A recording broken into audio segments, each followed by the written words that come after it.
Sorry. I just have to finish filling out. 1 second here. I just got to sign a couple of these ABY stroke 85s, and we will get going here. One more. Okay, Spoiler alert. Officially promoted to the Department of Filmographic Discussion. We can officially pop in the tape. Tonight, we are talking about Terry Gilliam's Brazil. Let's pop in the tape.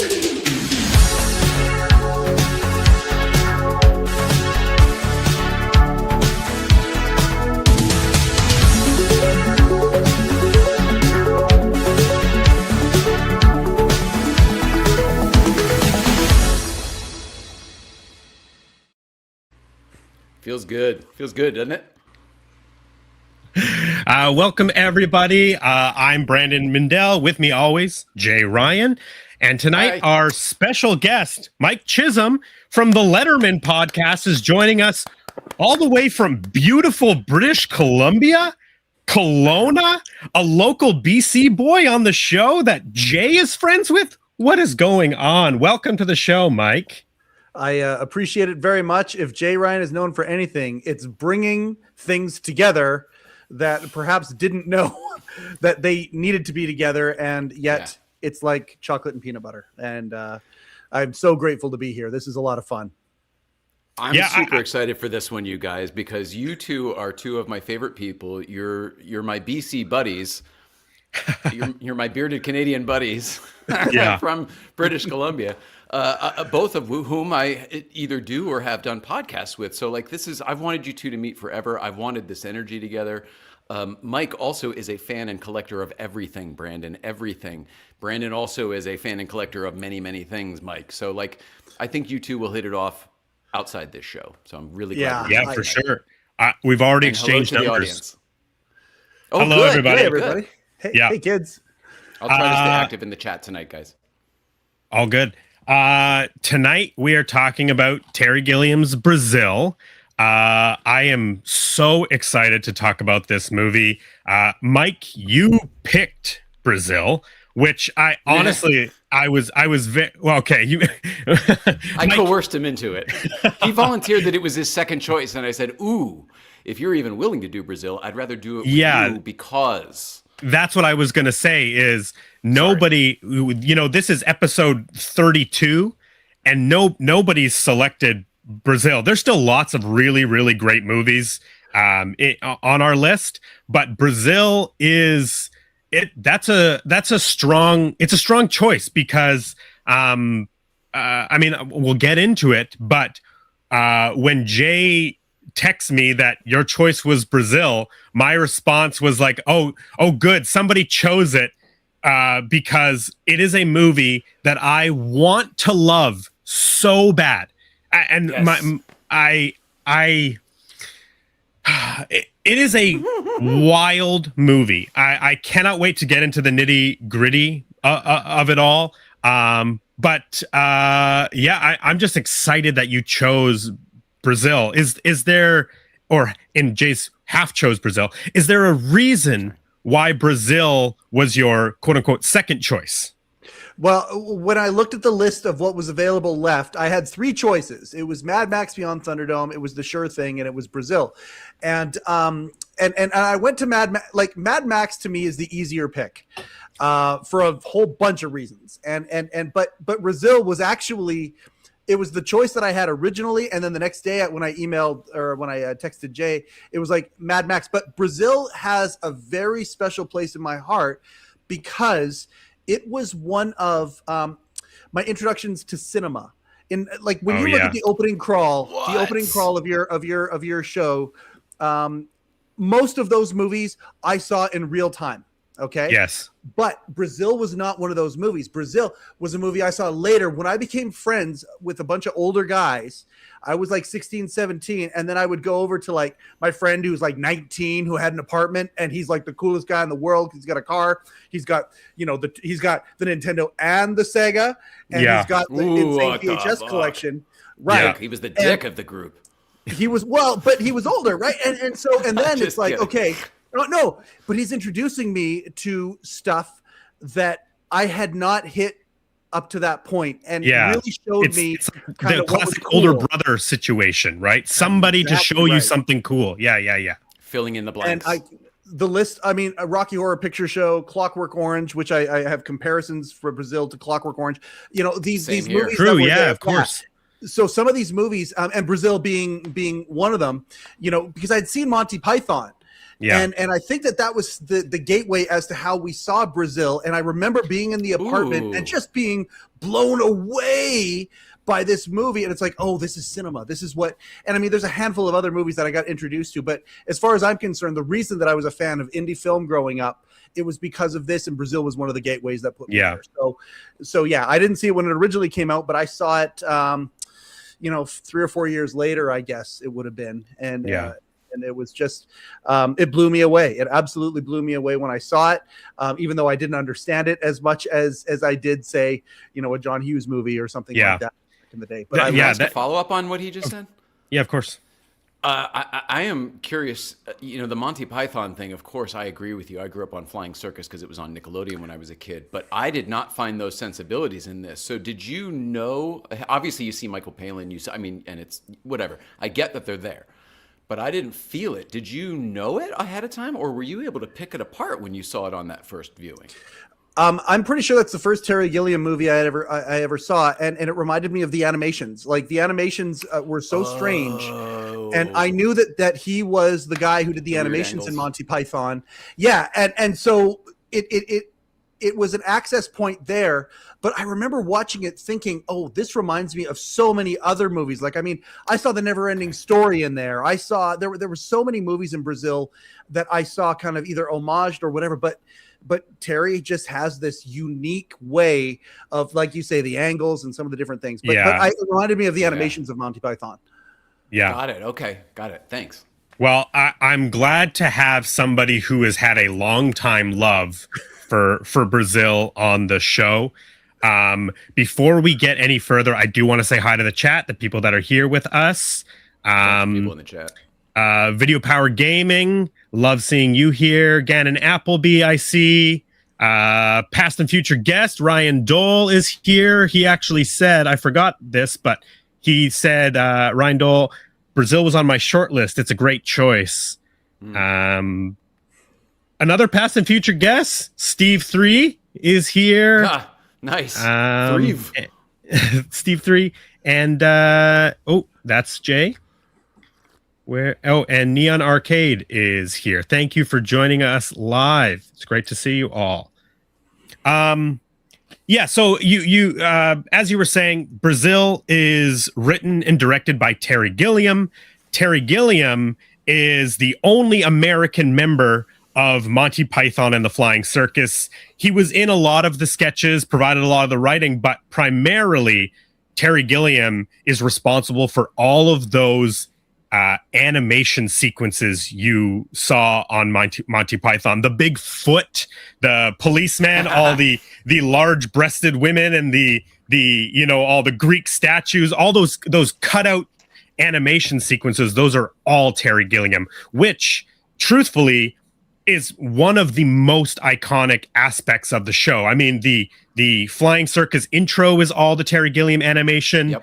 And whenever they do any sort of like book, or like I pulled it here, like any sort of like like physical release of Flying Circus, it's all cutouts, it's all animations.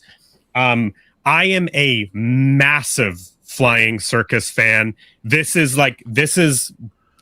one of the most important pieces of like comedy to me.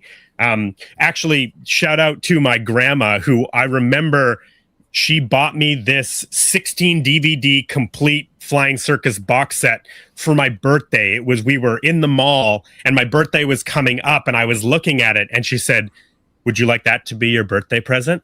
And I was like, yes. And so she got me this DVD box set. And then years later, I think it was 2019, the Blu-ray version came out. So this is the Flying Circus Norwegian Blue edition. But the reason I wanted to show this is this box. It opens up flat, but all of the imagery inside this box is all, I don't know if I can, these might fall out, but all of the imagery inside this box is all the Terry Gilliam animation. There's the big foot, everything. Yeah. So basically the entire look of Flying Circus is Terry Gilliam responsible. So I agree with the entire look, the tone. When I think of the show, those are the visuals I think of. I don't think of the individual sketches as visuals. Totally agree. My favorite joke in Monty Python and the Holy Grail is when the animator has a heart attack, and then it cuts to Terry Gilliam, and it's shot in such a strange way, like dropping frames or something, and he like has the heart attack and falls back. It's my favorite joke in Holy Grail, which Terry Gilliam was a co-director on. That's right. So my love already got for one. It's only a model.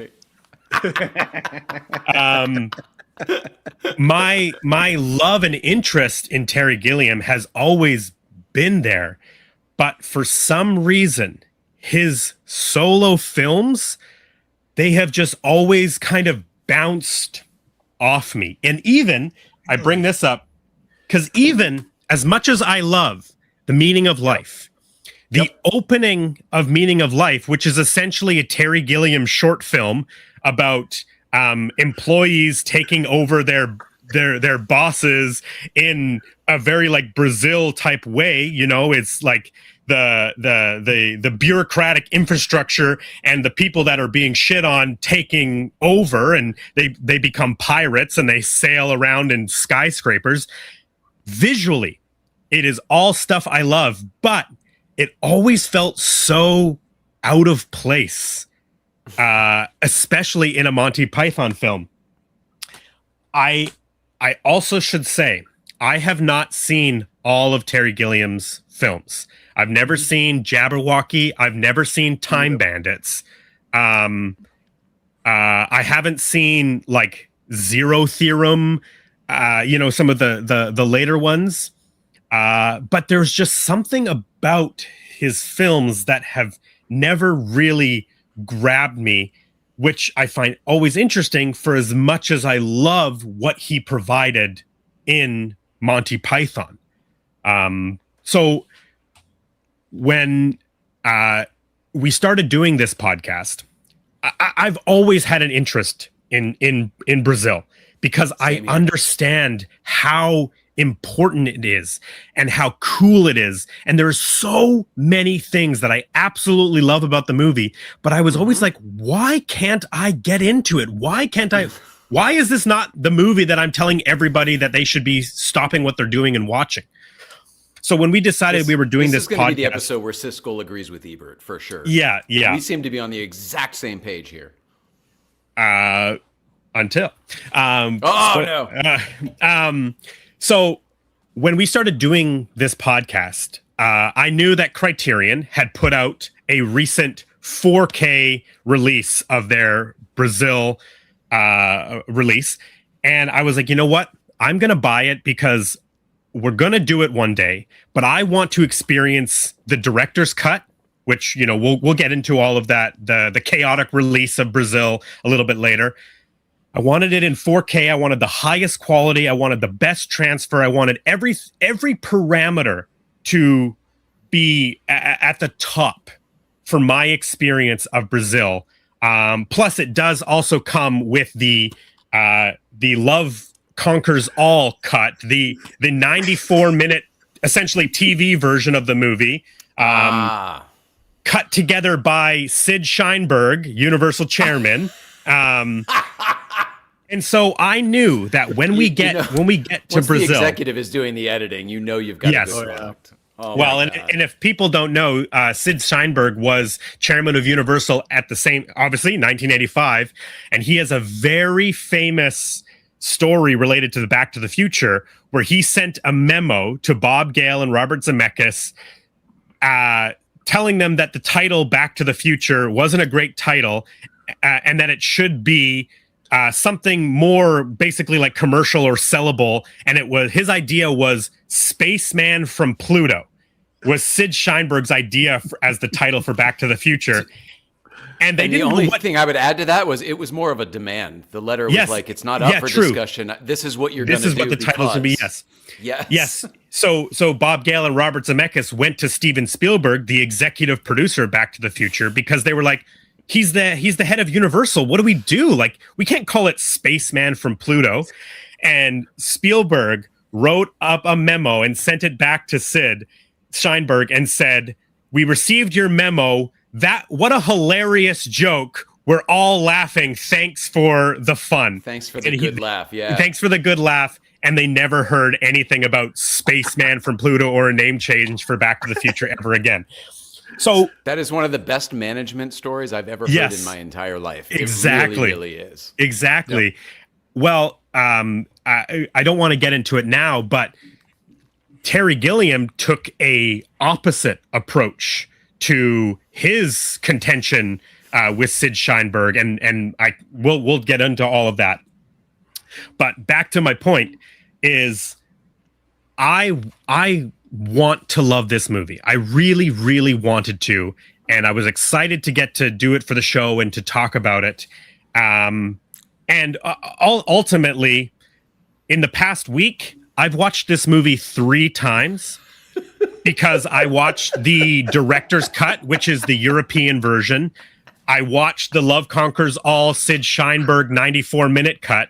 And then, I was talking to Jay asking what is the length of his version of Brazil. And it turns out that the version that he has access to is the original US theatrical cut, which is 2 hours and 12 minutes.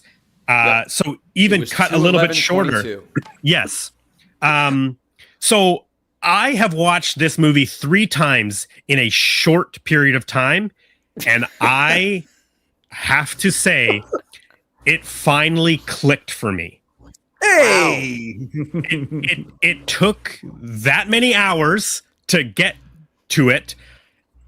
I will say, I don't think it's a perfect film. I think there is lots of issues with it that we'll get into, but I'm that's why I'm so excited to talk about this movie, because my personal journey with Brazil has like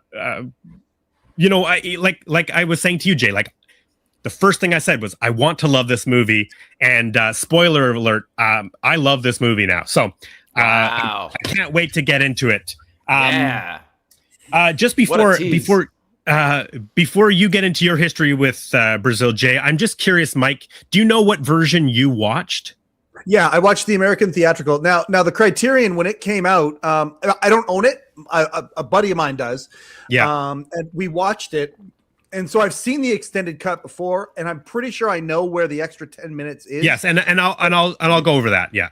Yeah. Okay. But yeah, no, the version I just watched in preparation here was the 1 hour 32 or the 132-minute version. Yeah. The 212. Yeah. 132. Yes. Yeah. Okay. Well, and then I made, when I asked Jay, I was like, okay, I'll definitely, because unfortunately this Criterion 4K release doesn't have that version. So I had to rent it to be able to watch that. But I wanted to make sure that we all watched the same version. Thanks. What about you, Jay? What is your journey with Brazil? Because we both started on the same page. Shout out to Bruce Humphrey. It was an AD at the practice when I used to work at David E. Kelley, and I think I fancied myself a film nerd then, but I wasn't really yet. So when a real film nerd was throwing some of these classics at me, and I couldn't really grasp what he was throwing down, like Brazil, I felt the need to catch up. He was a DVD buddy too, back in the day when DVD releases every Tuesday were like a big deal, and you were tracking them, and 3 more weeks until so-and-so comes out. Yeah. He was one of my buddies that we would do that with. We lived in the same area. We'd go to the same DVD store, etc. During that period, which I would put in the early 2000s, between 2000 and 2005, is when I saw it for the first time. Ironically, I knew the song from it from a lifetime of watching David Letterman and Paul Schaefer playing it constantly anytime there was type of calamity in the theater or on the set. He would go dun, dun, dun, dun, dun, dun, dun, dun, and Dave liked it the first time, and then so they did it for fucking 20 more years. Wow, I didn't know that. And so they played the song all the time on The Late Show with David Letterman. So that's another reason I'm kind of excited that our buddy is here. But almost everything you said, Brandon, I think my brain was too young. I had not to that point in my life ever experienced any marijuana, so I don't think I got any of the trippiness of it that I was able to understand more now in the storytelling. It's funny now. I watched Monty Python as a kid, Flying Circus as a kid. I was taking it all in, like, sober, straight edge kid. I wonder what the hell it would be like now that my mind's a little more expanded. I bet it's even better. It's probably like you'd probably just realize like how smart it actually is in its dumbness, right? How much better it is than I even. How much better, exactly? Yeah, lots of layers. Yeah, and you're right about the dumbness too. Like that's another the Letterman connection there too. Is like, this movie seems like it should apply to me because I like Letterman and I'm absurdist. Like, I like things that are fucking weird. My friend circle is weird. We're a circle of weirdos. We met at a Goonies thing, for God's sake. Yeah. Literally. Yeah. So this movie's got my name written all over it, but I couldn't grasp it. Then. It was DVD then, which was the best quality we had seen it yet to that point, shy of the theater, and it was beautiful, and I recognized all of that, but I don't think my attention span could keep up with it. And or vice versa. That's exactly where I fell, because, and I think that is I think that's the biggest hurdle of Brazil is its runtime, because it is beautiful and cool and absurdist and hilarious at times, and has these really great concepts, but over 2 hours and 22 minutes, which is the director's cut, it slows down at points. And I think that was what I was always coming up against, because I was trying to keep track, because I knew that there was a point where I essentially get bored of the movie. Yes. And I felt that in my first viewing of the director's cut. And I was like, okay, here it is. This is where I get bored. And for me, it's basically when he gets picked, or when him and Jill leave the what is it? The not Department of Records, information retrieval. With the truck, though, with the, yes, the information retrieval. Yes, that from that point on, the movie, in my mind, really takes a dive, and then it's too many. There's Let's drop one plot line. Just one. Simplify it somewhere. And I actually think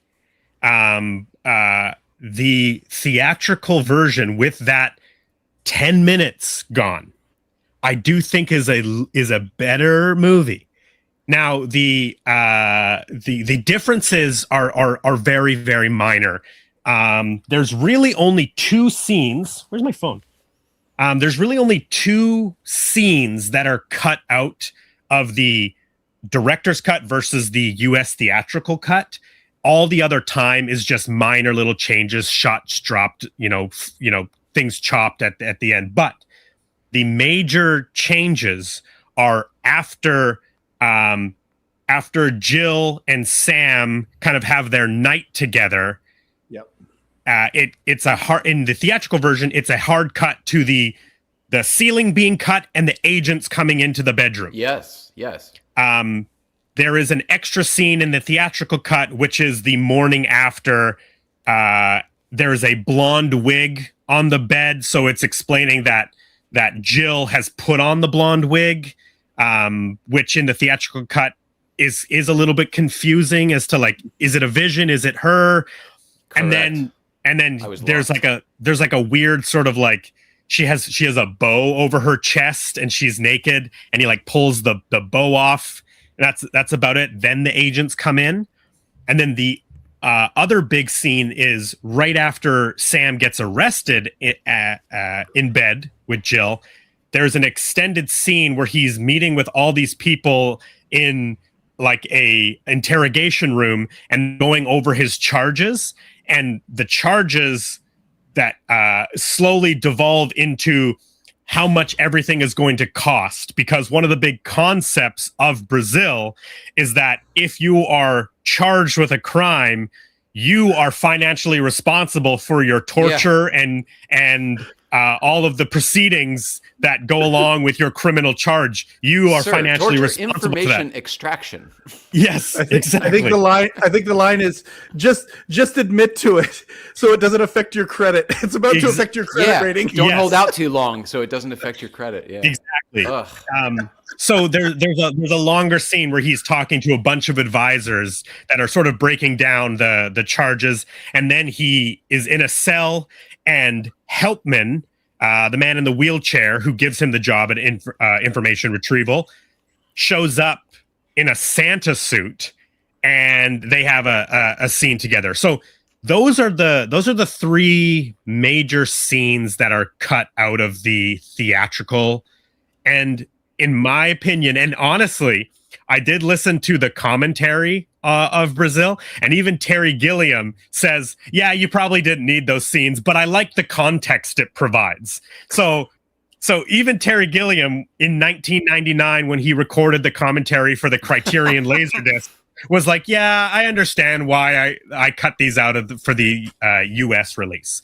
So really, the theatrical version that you guys watched is the full movie. It's not even comparable, because Terry Gilliam did make those cuts, which we'll talk about a little bit later. But I think the most incredible thing about Brazil, and the reason why when I would watch it, I would go, why don't I love this movie? It has everything that I should be loving, which is some of the most amazing production design. Yep. A treasure trove. Value. So much production value. A treasure trove of practical in-camera effects.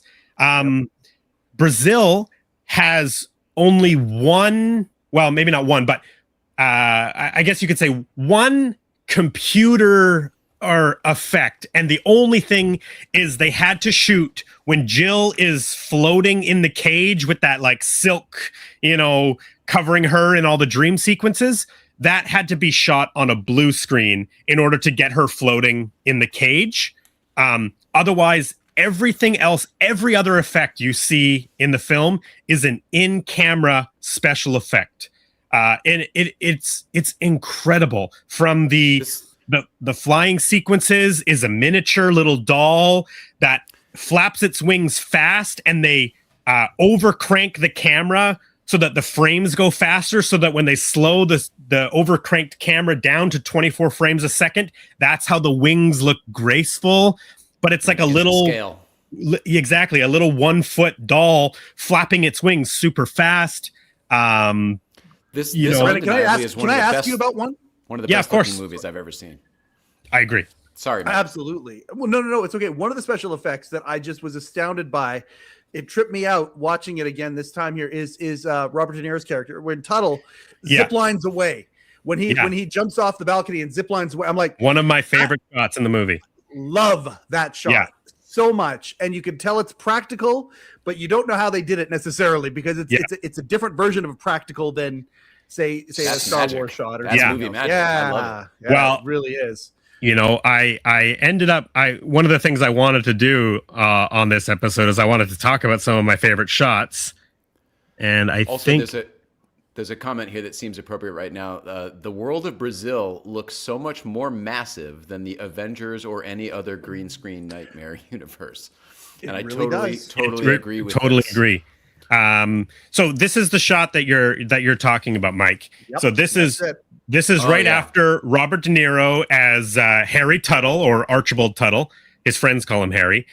This is after he's come and he's serviced Sam's air conditioning, put in a bypass unit. Central Services has come, and Sam has gotten rid of them with the 27. What is it? I wrote it down. The 27B/6 requisition form. That's exactly right. 27B stroke 6. So Robert De Niro leaves by ziplining from Sam's balcony down into the city streets. And the way this shot was achieved is this is a scale model of the buildings, and that is a little doll on a zip line that they zoop. He goes right down and then into the window of one of into the model building. One of my notes on this was the miniature work in this movie is incredible. It's vehicle chases, it's amazing. It's so the brutalist architecture done in minimalist style. It's gorgeous. And that's what I'm referring to, where like every time I'd watch it, I'd go like, what is not connecting? Because this is all the stuff I love. I'm so impressed by the scale of this movie and the effects. And I realized that what it is it's just pacing. It's just the writing of the movie. It has a lot of really grand ideas. I don't know if everything is executed. I don't even want to say like correctly, but I mean, in a way, like it really doesn't matter. You know, I can't apply. I love David Lynch. David Lynch is one of my favorite filmmakers. I don't try to answer the questions really that David Lynch proposes in his films, but for some reason, I'm able to just let that go.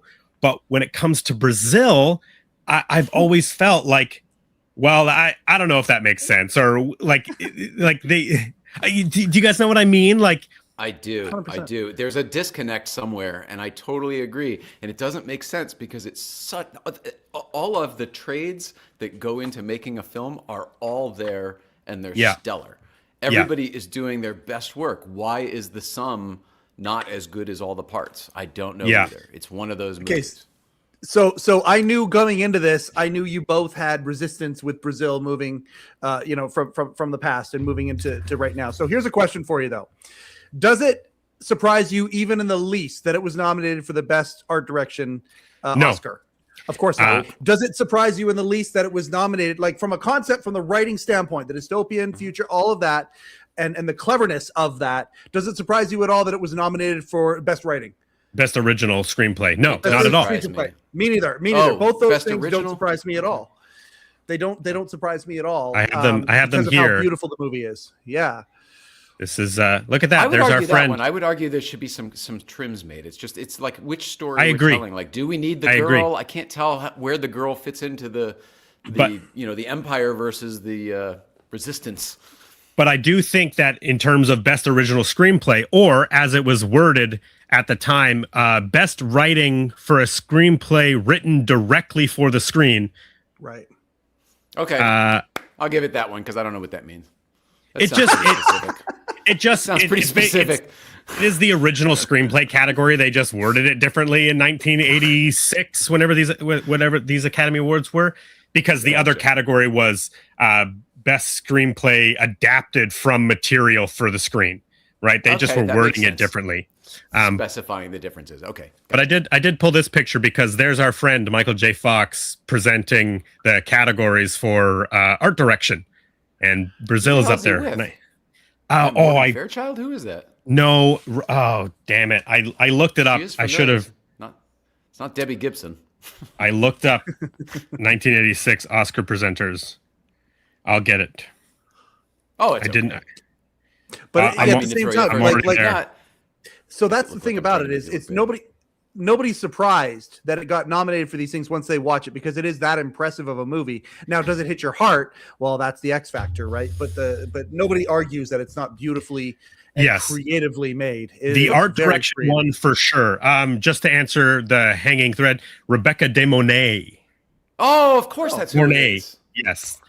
I totally like the art direction one, and I agree with the original screenplay because the world building, which has always been my favorite part of Brazil, which leads me back to my point of like where I think the movie sort of starts to dip is kind of after all of the world building has happened. That's always been my favorite part of any sort of franchise is that world building period.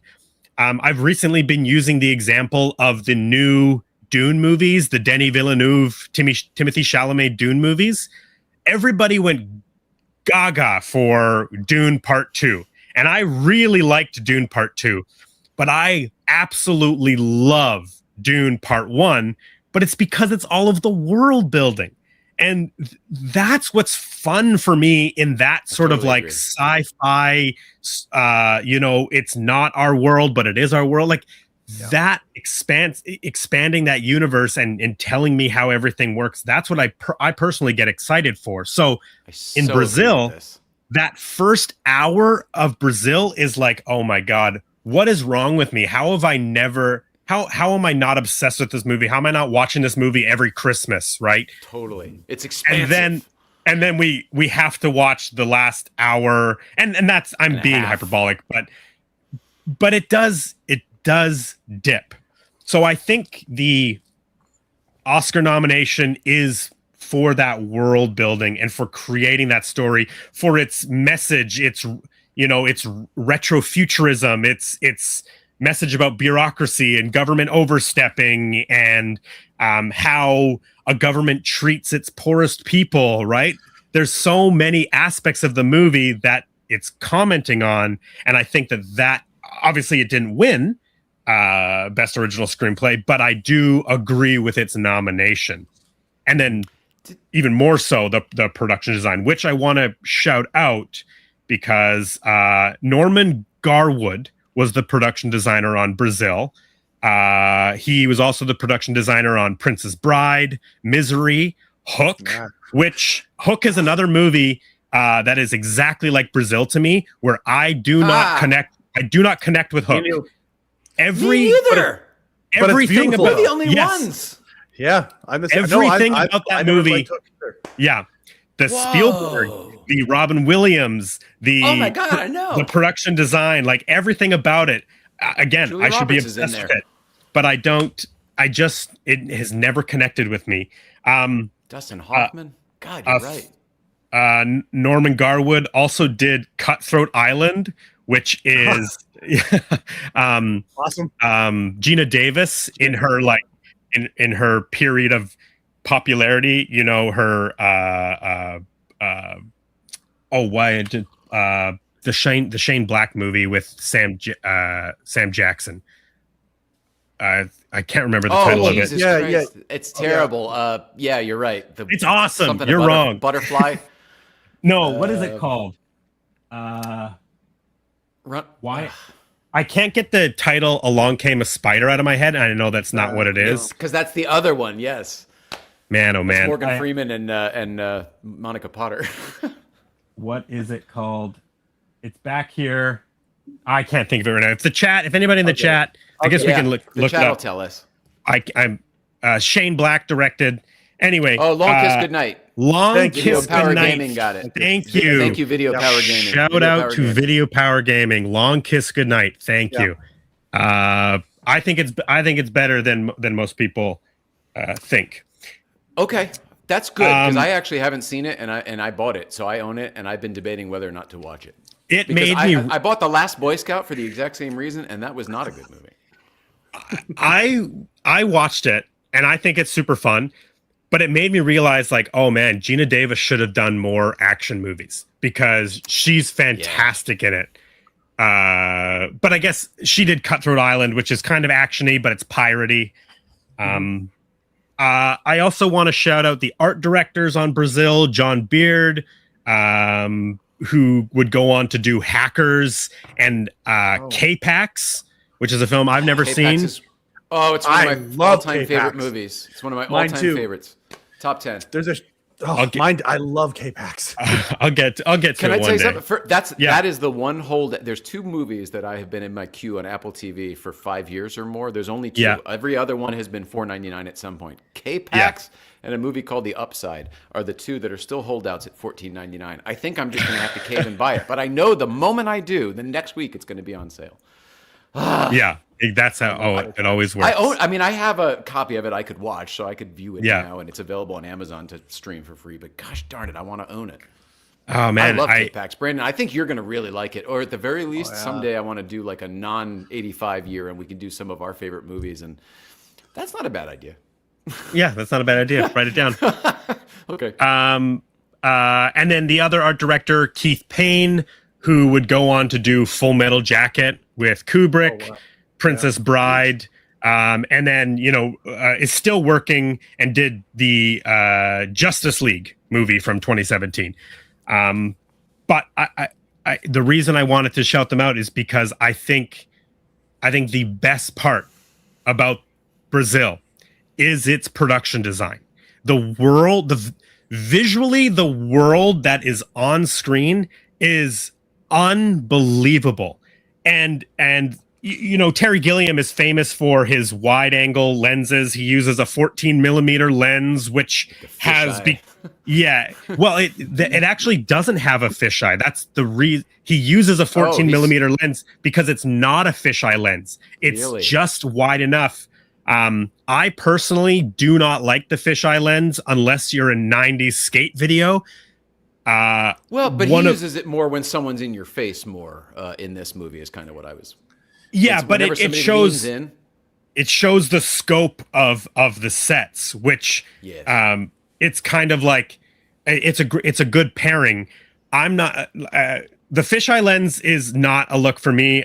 It's why I've always sort of butt up against. There's a current director, Yorgos Lanthimos, who has made films like The Favorite and Poor Things and Kinds of Kindness. Films that I enjoy, but whenever he uses a fisheye lens, I'm instantly taken out of it.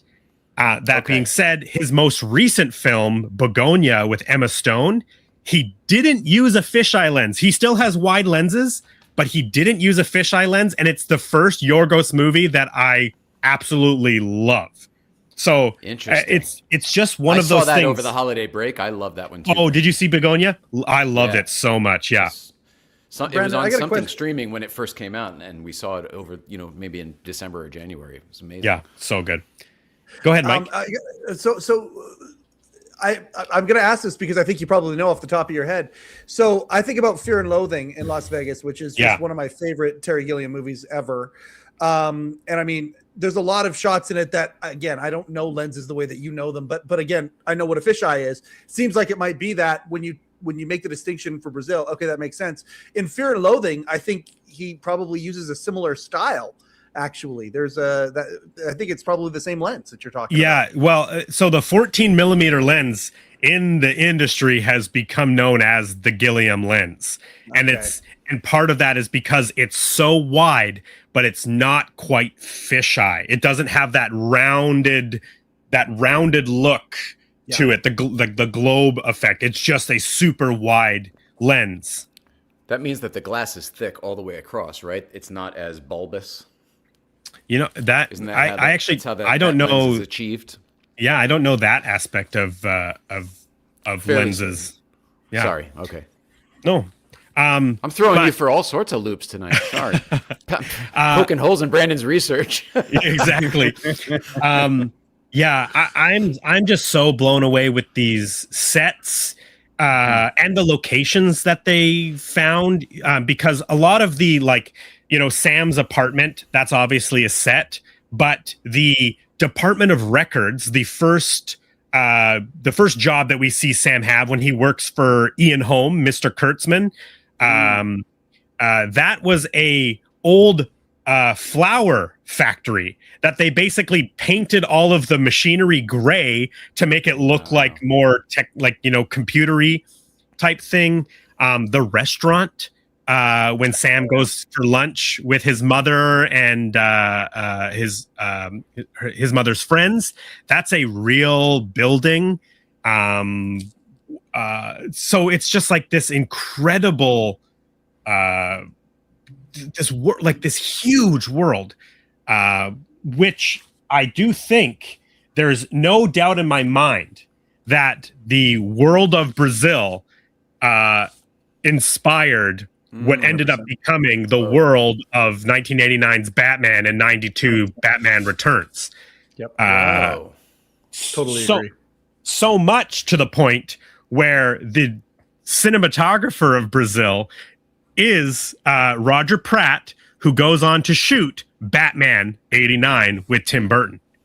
So when you were crediting all the production design and everything, I totally agree. I would just say it's equal with the cinematography and the filmmaking, because it's those two together that kind of that's what we're seeing in the frame.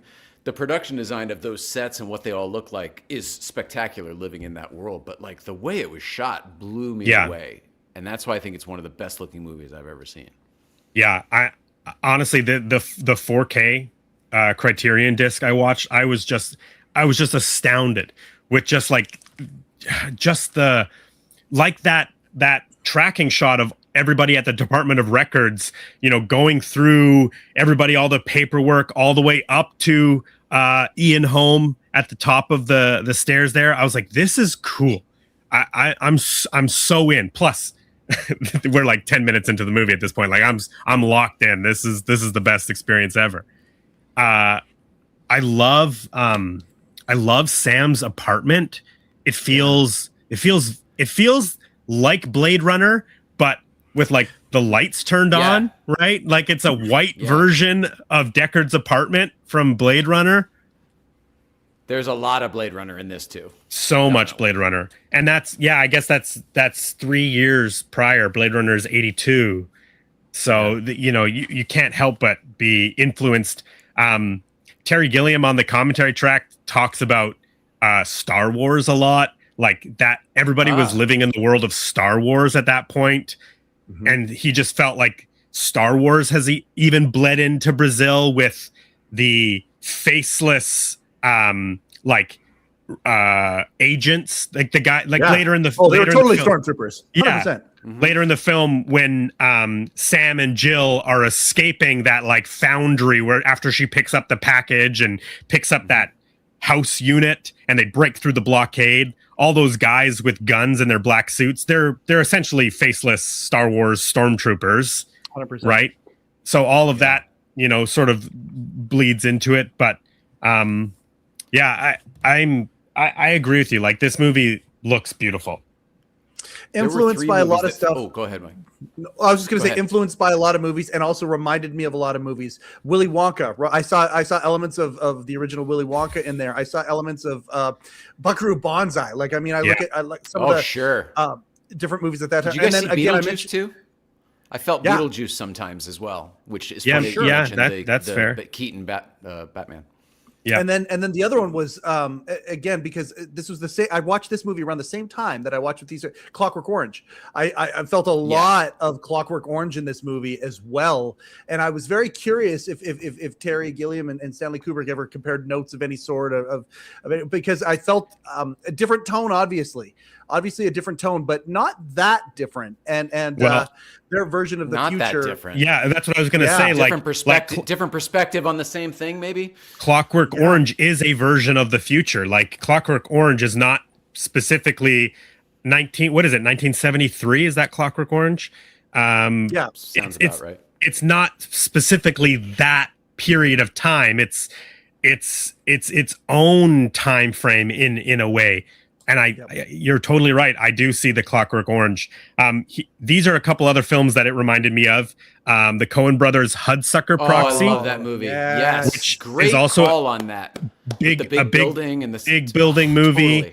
Totally. And then not just the Bob Hoskins of it all, but the Super Mario Brothers movie is another film that Brazil kind of reminds me of the world. Bob Hoskins. That Bob Hoskins and John Leguizamo. Yes, exactly. Yeah. Bob Hoskins plays one of the Central Service AC technicians that comes into Sam's apartment. Which, by the way, I like putting together cosplays. It's a fun thing. I want to put together a Central Services cosplay with the red suit, but primarily. Where is it here? Primarily, I want to build that hat. The hats that they wear with these giant brims are incredible. They are so funny. The way they're kind of just like put on top of their head. I love the logo, the Central Services logo. And this is, again, I think this is a point that I'm going to keep reiterating this episode.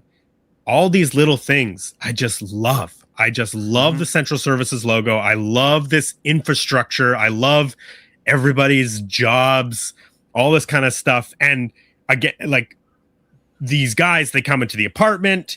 Sam gets them out of the apartment by requesting paperwork. And they're both so offended that he would request the 27B stroke 6. 27B stroke 6. But the costume of these Central Service guys are great, and Bob Hoskins is so wonderful in this small little role. Oh, exactly. Cozy and Home, same Loved thing. it, Like, loved it, Yes, loved it. yes. We briefly mentioned Ian Holm, but Ian Holm plays Mr. Kurtzman, Sam's boss at the Department of Records. And Ian Holm, most people probably know him as Bilbo Baggins in the Lord of the Rings movies. He's also Ash in Alien. For me, I was going to say the other movie that this reminded me of, you guys mentioned Clockwork Orange for sure, Blade Runner for sure, and then the third one for me was Fifth Element, even though I think it came after. Oh, yes. I have it written down here. And then- Absolutely. Speaking of There's Ian a lot Holm. of Exactly. Ian Holm is that the priest in that, yes. Yes. Yep. Yeah.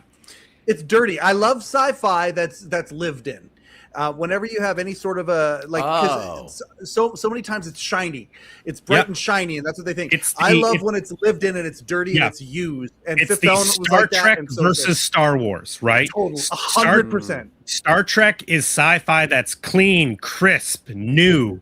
Star Wars is sci-fi that is dirty, lived in, disgusting at times, gritty, right? Yeah. I totally agree with you. I'm a Star Wars guy. I've never really been a Star Trek guy, and part of it is the same thing. It's my love for Blade Runner, that gritty, dirty, futuristic look. I love. I mean, the fact that we're past, because Blade Runner is set in 2019, right? It's Los Angeles 2019. It's so funny to think that in 1982 they were like, the future 2019, this is what it's going to be. And I mean, they got the dirty right, like things are dirty. Boy, well, even in this movie, I don't think I realized somewhere those in the futures 20th were century. so close. Oh yeah. I didn't realize the futures of those are so close, because in Back to the Future 2, which is 2015, in the background is one of the cars from Blade Runner, is the spinner car or whatever they call it. Oh, really? I didn't know that. Oh my gosh! How could that be that I would teach you something new about movie cars? I've never heard. There's a lot of cool cars in the future other than just the Ford Probes, but one is the gull-wing square looking. I mean, with the two wheels. Back to the Future 2. With the two wheels on the front. But is it a redressed Blade Runner car? Because now that you say that, I do see the two. I know what car you're talking about now. I've just never made the connection that it's a redressed Blade Runner car. I don't even know how redressed it is, but it is definitely a real Blade Runner car. Oh man! And then there's also the Pontiac Banshee is in there as well. This is a very zoomed in picture, but you can see it there, the silver one. Here, keep it there. I'm gonna make you big, Jay. 1 second. Put you up there, and then make you big. This is very zoomed in, so forgive the quality, but you can see the shape of the car, the silver one that the guy's next to. That's the Banshee. That's not the Blade Runner car. No, it is the Blade Runner car. Oh, so they're not the spinner, because the spinner has the two wheels with the. Oh, I'm sorry, I might have used the wrong term then. But that's what I was, because I was like, oh my god, how have I never seen a spinner in Back to the Future? I was going to be embarrassed for myself. The Pontiac Banshee is the red one behind it. That was a concept car from Pontiac. One of my favorite things about the Pontiac dealership in the future. Well, one of my favorite things that Back to the Future famously got wrong is Back to the Future 2 is set in 2015, and Pontiac died in 2010. Yep. This is a behind-the-scenes shot, Brandon. I don't know if you ever saw that one before. I know you collect. That's cool. Fantastic. I've never seen that. Hoverboarding. That's awesome. I love that it's just like it looks like a piece of plywood with wheels on it. Yeah, you know what? It's funny. The person who sent this to me, we were talking back and forth. He goes, I wonder what happened to that platform. I said, I think the bus ran over it in speed. That's kind of what it looks like. Yeah. Could you imagine screen used wooden platform from Back to the Future 2? This is a hoverboard. Well, since we're sort of talking about some actors in Brazil, let's go down that. So our lead is played by Jonathan Pryce. He plays Sam Lowry. He was not what Terry Gilliam envisioned for the film. He actually envisioned a younger actor, and it wasn't until he saw Jonathan Pryce that I realized, like, okay, this character can be older. And part of the reason why I think he was skewing younger was because the whole conceit of the dream sequences in this movie is he's essentially like dreaming he's a superhero. The wingsuit is like yeah, and that's why it was supposed to be a young guy. Get that. Yeah. Get that. So he's like what's his name? Ben. Oh shit! This would have worked if I could think of the movie. Hey, we're losing titles left and right here tonight. The guy who goes to Iceland. What the hell's the name of that? The Incredible World of Walter Mitty. Walter Mitty. Oh, Walter Mitty. Yeah. In his head, he's always having those little fantasies of how he's dealing with things. Is that the idea? Yeah, I think that's so. All of the dream sequences were actually supposed to be put together and the opening of the film. But they realized that they should sparse them out throughout the movie. Okay. And then there was a whole bunch of stuff that was cut. There's a very famous eyeball sequence that was cut. Actually, if people are interested, I have a couple videos in the description, which are like the making of Brazil. And they get into all of that, dream sequence stuff. But Jonathan Pryce I personally really only know him from the Pirates of the Caribbean franchise. Oh, really? Yeah. I didn't know that. He's in a James Bond. I remember that. One of those James Bond. Yes, he's in Tomorrow Never Dies in 1997. And then he ends up in Game of Thrones. I think I was going to say Game of Thrones is a lot of people know him. A lot of people. Ronin? Anybody? Ronin? Yeah. Oh, I love Ronin. I love Ronin. Best modern day car chase movie in history. True. As far as I'm concerned. Undeniable.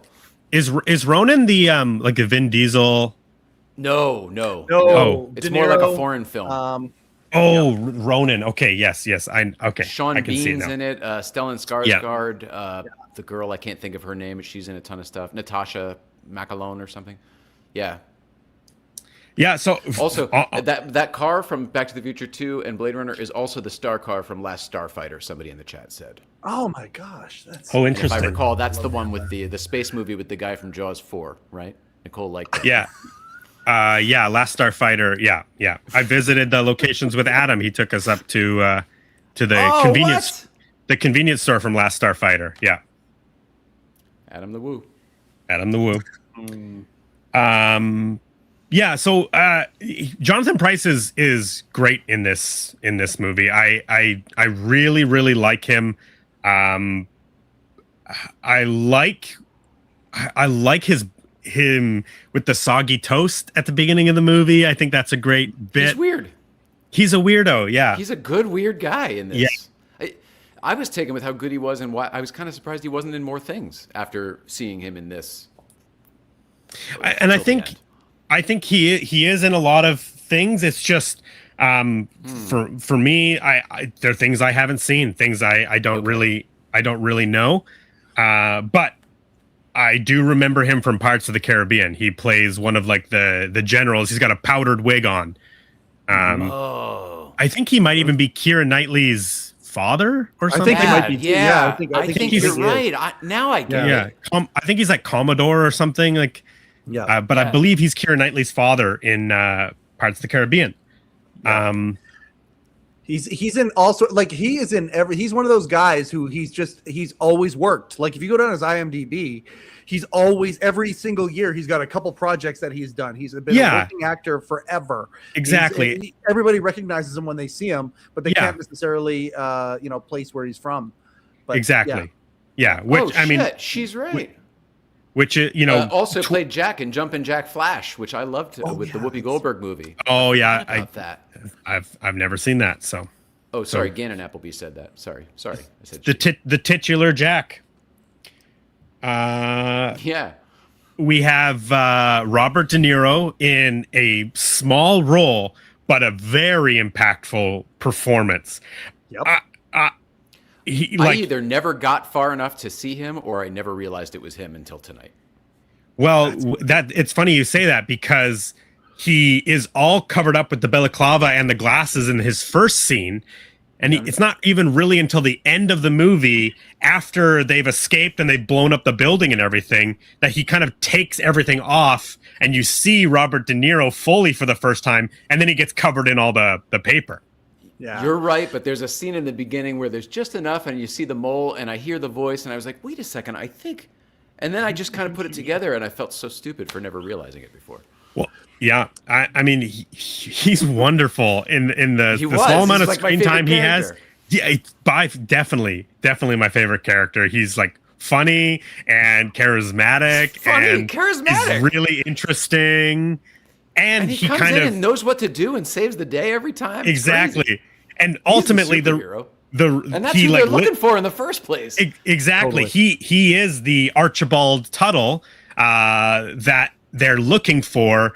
The story is set off by a bug falling into a typewriter machine and causing the name Tuttle to be changed to Buttle on a basically like a retrieval form, an arrest form. And so they go and they arrest this poor innocent man, Archibald Buttle, and they take him away from his family on Christmas, when really they should be looking for Archibald Tuttle, which is Robert De Niro's character. Take him away. They didn't knock on the door. They busted through the windows. And the hole in the hole. Yes. God. Those again. Also, cool. What a cool rig. Such a cool rig conceptually. And the fact that the guy says like, "Oh no, we don't make mistakes," and then they go to put the plug in the hole and it falls right through the hole, and they're like, "Hey, they've changed to metric again without telling us." Like, these are all like really, really great bits throughout the movie. I laughed out loud at that. The movie is chocked full of great stuff like that. Even like comedic timing when it was used was excellent. I absolutely love when Jill pokes her head through and like says something to the guys, and they just start open firing, and then the two guys are like, "Hey, we got Department of Works up here." The thing about De Niro, before we pass De Niro, yeah, I love when we see iconic actors of today and they have their classic roles. The thing I loved about De Niro in this movie, and when he did reveal itself to be him, I could see the Robert De Niro that I know now, but I could also see the Robert De Niro from Godfather 2. I could see both guys in that face. It was in one of those in between places, and it's cool. You could see both. Like for Pacino, like from Scent of a Woman, Pacino on, I cannot make him out to be Godfather Pacino. Like I can't do it. Yeah, it's with a De different Niro, person. It's sort of the same thing, and I could see both eras in De Niro here, and a lot of like De Niro was in I forget the movie. You guys probably might know what it is. I think it was a Neil Gaiman movie. It was kind of a fantasy type movie. It came out, I don't know, probably about 10, 15 years ago. And Robert De Niro played this very flamboyant character who was on an airship. It was an airship. I forget the name of the movie. Darn it! It was Stardust. I think it was Stardust. I think it was. Oh, Stardust. Yes, you're right. I think I downloaded Stardust. Yeah, I've seen it one time. There you go. I'm a huge Neil Gaiman fan. I know he was involved in that, and so it's like I love when De Niro takes a lot of crap for that, but he puts it out there sometimes. He sometimes will take roles where he does play with a little bit of flamboyance or panache or whatever. This is one of those roles, and I love that. I love he's having fun. Like there's what I was and you can tell. It totally comes through. And part of the reason he's involved with this movie is because he was a fan of Monty Python, and it sort of came across his plate that Terry Gilliam wanted to work with him. And didn't he use some muscle to make sure it got released too? Didn't he actually like? Yeah. He's credited for going on. I believe it was Good Morning America or the Today Show. I can't remember what it was, but he went on a morning talk show with Terry Gilliam to help promote the movie. And the reason it's special is because at that time, De Niro didn't do a lot of press for his movies. It typically did not do talk shows. He never did Carson or any of those. He didn't do them. And I just want to point out the interesting thing about De Niro being involved with Brazil is he is 1980, he wins Best Leading Actor for Raging Bull. So, it's 5 years down the road, but he still is he's the Robert De Niro everybody knows and loves. He's been in Godfather 2. He's done Mean Streets. He's done Taxi Driver at this point. The King of Comedy, Deer Hunter, Once Upon a Time in America, right? Like, these are all massive movies with massive directors and they're big budget projects with lots of notoriety. Plus, he's Robert De Niro. Plus, he's won 2 Academy Awards, supporting actor in Godfather 2, and like I said, lead actor for Raging Bull. And he probably took this job at scale, I'm guessing. I bet you. I mean, the budget of Brazil is only $15 million, and I mean, you see all of that money on screen for sure. It's all on screen. I can't believe it's a $15 million movie. That's amazing. Yeah. So there's another part like that almost affects my like love for De Niro in this movie as I go like, oh my God, not only is he good, he's funny, he's having fun, but like, look at the favor he's doing for Gilliam in a sense, right? Yeah. And he's John Candy in Home Alone. Exactly. Yeah. That's a great pull. Yeah. Just John Candy just wanted to hang out with Catherine O'Hara, so he'll come and, he'll do this thing for his friend John Hughes and get to hang out with his old SCTV buddy. Yeah. Anything else on Robert De Niro before we move on? Oh, just love him. Love him. I loved him. I love Bob Hoskins. Yeah. Bob Hoskins is again so great in a small role. I like that. I thought he was gone and then he came back at the end. Yes. Yeah. I thought we were done with him. I thought that was funny enough. We got our gag, but then that there was a callback, I thought was pretty cool. Yeah. They're kind of like the gravediggers in Macbeth, like they're Hamlet, I should say. They're interesting. Yeah. They're that. Yeah. I love those guys. Yeah. I mean, Bob Hoskins, he's a few years away from doing Roger Rabbit, but that's kind of how I know Roger Rabbit. Ironically, he's in Hook, which we all don't like, as Smee. And then he's a few years away from living in the world again with the Super Mario Brothers movie, which is a bad movie, but it's a lot of fun. What was he in? Mermaids? Was he in Mermaids or one of those two? I feel like he's in a Cher movie. I think so. I think you're right. Yes. Okay. I've never seen that. He's such a talented. He was such a talented actor. Yeah. Oh man. To watch Roger Rabbit and over and over and over again. Yeah. Talk about living in a world. Totally agree. Yeah. When he just he's leaned up against the door with his big brim hat. He's just smiling. He's got the form this time. Is that what you mean? I just mean when they first come in. But yeah, I think he does the same thing when they have the form. And him and his little buddy, I wrote down the actor's name because I thought he was so great. Derek O'Connor. And by the way, these guys' names, I didn't know this, were Spooner Spooner and Dowser. Those are the Central Service character names. So Bob Hoskins' friend, a coworker, Derek O'Connor. He's wonderful. And one of the things I learned from the commentary is that character actually had a whole bunch of dialogue that they ended up giving to Bob Hoskins because they realized that it would be funnier if he just repeats everything that Bob Hoskins says, right? Like that became the bit through, on set, they found out that it's like Bob Hoskins is the lead and he's the apprentice or something, right? But I love that. They essentially just turned it into this comedic pairing, this routine, this bit. Successfully, in my opinion. It works, right? Absolutely. There's a Bartles and James element to it. Yeah. I love when Sam comes back to his apartment and they've completely ripped it apart and the ducks. Oh yeah. The ducks in this movie, like again, the art direction, like everything, like the very fine restaurant, but there's a whole bunch of ducks at the top that are exposed and moving across. Like that was just everything was about ducks in this. Yeah, movie. Well, the opening of the film is a commercial for customized ducks for your home. We have many different colors and shapes and sizes to customize your ducks. The interesting thing is Sam's house, all of the ducks are hidden. So same with Sam's mother's house, right? So like even there is a level of success or wealth that will allow you to have your ducks hidden behind the wall. Now, Sam's mother's house looks more like a traditional home with the wooden floors and the, painted walls, whereas Sam's house, his ducks may be hidden, but they're all behind service panels, right? So it has a completely different look, but yeah, just the inclusion of ducks in the future, I think is genius. Mm-hmm.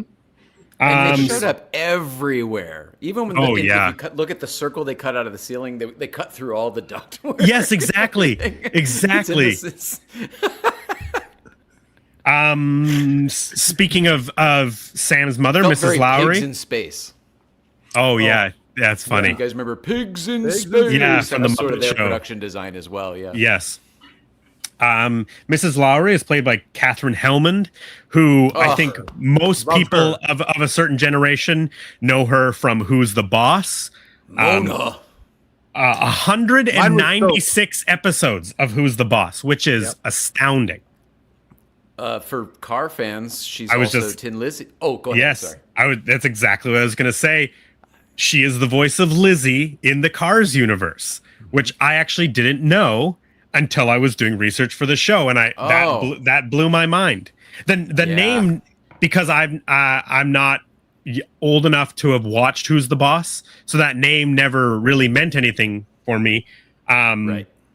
Mike and I watched 196 episodes of Mona on Who's the Boss, so it's programmed into our minds. I loved her in Soap as well. I loved her in Soap. Yeah, so good in Soap. I had a crush on her. I had like a boyhood crush on her. And Morgan Fairchild of all people. But in Soap, I just adored her as well. So that's apparently why she was cast in the film, because Gilliam loved her in Soap. There we go. Wow. And he had worked with her. I think he had worked with her. I can't remember if it was Time Bandits or Jabberwocky. And he basically said, I have a role for you, but we're gonna have to make you ugly. and she took it on. And a lot of the age makeup on her is prosthetics to make her older at the beginning of the film so that they can de-age her as she goes through her various different plastic surgeries with Mr. Jaff, the knife man, so that by the end of the film, she is more or less her actual self, right? With the exception of the one sort of vision that Sam has where he sees Jill as his mother in this sort of like weird sort of that fucked me up for a minute, because I even asked, I was like, is he in love with his mother? What are we saying here? What happened? Well, I remember out of it pretty quickly, but I remember thinking like, wait, when Sam and Jill go to his mother's apartment, and then Sam leaves to go to Mr. Helpman's, goes up to the suite to basically delete Jill from the system, kill her. Mm-hmm. And then when he comes back, she all of a sudden has the blonde hair. There was a part of me, because of the vision at the end of the movie, I was like, wait a second. Are they implying that his mother has had surgery to the point where she looks like the dream girl, Jill? And I was like, oh my God, is this an Oedipus thing? Is this something that Terry Gilliam is like messing with us and like, being a little Freud. Sicko? Yes. That's what I thought too. I was like, oh my, is that what this movie is? Oh my God, what the hell is going on? And then I'm so glad we were all on the same page here. Yeah. Fuck me up for a minute. I don't think that's what it is. Arguably it's still confusing though, yes? But the thing, what I was gonna say is, arguably, when Sam sees Jill as his mother at the funeral, he is in a lobotomized state, right? Okay. Because of what is going on at the end of the movie. After he's been arrested and he's in the torture chamber with Jack, at that point, his escape is not necessarily real. In fact, we know it's not real because of how the movie actually ends, where they come back to reality, right? So all of this is even deeper into his dream, his lobotomized brain. Okay, so we got to talk about all those false endings. I wasn't sure if we were going to get to this or not, or what, because I wasn't sure about the show. But I gotta talk about this right now. This is like, okay, so my crew from back in the day, we would go and we would watch the Midnight Rocky Horror Picture Show showing, and then we'd go to Denny's and we'd talk about it for 2 hours. Okay, so that was what we would do. Brazil. Here is one of the conversations we had back then, because we only had the VHS at that point, right? That was all we had. There was no DVD at that point, no commentaries. So the discussion point that we always had was, is the fantasy from the very beginning all the way to the end, is that him in his lobotomized state? And that is what he is seeing. Oh, man, am I glad you brought this up. I'm so glad you brought this up. And we used to talk about that going, okay, is this what we're seeing here? And literally the lobotomized state is having flashbacks to some of the traumatic things that he had before that happened at the end. And so that was something that we would always, that was one of our discussion points with this movie back in the day when we were teenagers.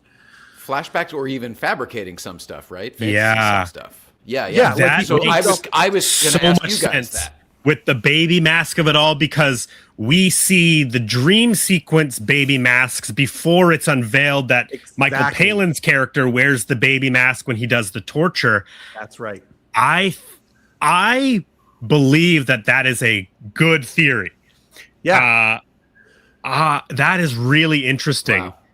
That's what we talked about back in the day. Now, that being said, when we watched the Criterion, I think that perhaps there was something in there that debunked that, maybe made that theory not. But that is, I remember distinctly having that conversation with my boys about that. The only thing I would say, unless I'm missing a line of dialogue, but whenever we see, well, I guess not every single time, but majority of the dream sequences, they are when Sam is sleeping, right?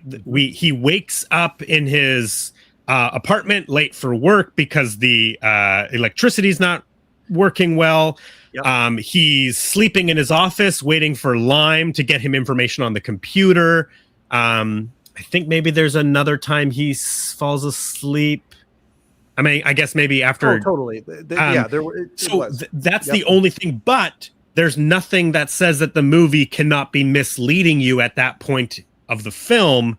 But I really like the idea that all of the superhero flying stuff, the fight with the samurai, is all his lobotomized brain, and we're just seeing it earlier in the film. I really like that a lot, actually. That was what we used to talk about.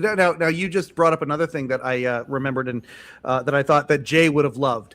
I think about the inventor in the 80s movies. Like I think about Gremlins, Doc Brown, all of that. The kitchen with all the inventions and the way that they worked. I'm thinking that's right up your alley, Jay. Like, that's stuff that you would have loved, right? That's Back to the Future opening. That's Pee-wee, both 85, ironically.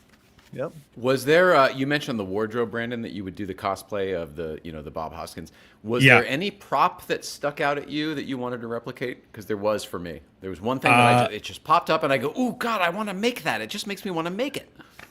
Not necessarily. No, not really. Not prop. The only thing I would say is I am pretty well. I'll let you say your bit here, but I'm pretty obsessed with. I love these. All of their little tube TVs with the Fresnel screen to magnify it. In fact, another one of my favorite shots in the movie is when the camera pans behind the TV, and then it's just a funny shot of Jonathan Pryce's face magnified with the Fresnel lens. So I would say that would be the only thing that I would, for me personally, I'm like, oh, that would be a cool to build, is some, take apart an old tube TV, a little one, and then have a lens in front of it. That would be cool. But with a typewriter attached to it. Yes, exactly. With a typewriter attached to it. It's so cool. Yeah. I love everything you guys are saying. What was the item that you saw, Jay? For me, it was when he goes into the secure area and the ball camera drops out with the telescope, and it's just the way it articulates and the mechanical nature of it. I go, I want to go shopping and I want to make that. I don't know what all those pieces are. I want to slow it down. I want to get as many of them, and I want to make that. So Terry Gilliam talks specifically about that robot on the commentary and talks about how that was inspired by the Star Wars of it all. But primarily that robot was built by a particular member of the effects team, and it is all just found materials. And he specifically talks about how something like that, he enjoys more building it and finding things and putting things together than bringing in someone like Sid Mead, a famous science fiction, artist and designer, to like design everything from fully down to every nut and bolt in his drawing. There's just something that he likes about putting that all together. Also, it fits with what you guys were talking about with the Star Wars versus Star Trek, because the scavenger nature of it forces all of the hodgepodge instead of a polished finished product. Yeah, totally. Well, and it fits in perfectly. And that's why particular we love robot. Ghostbusters. That's why we love, Back to the Future, or like you said, the Rube Goldberg in the beginning of Pee-wee, or Goonies for that matter. Mm-hmm. That particular robot in the film could even be like a prototype, right?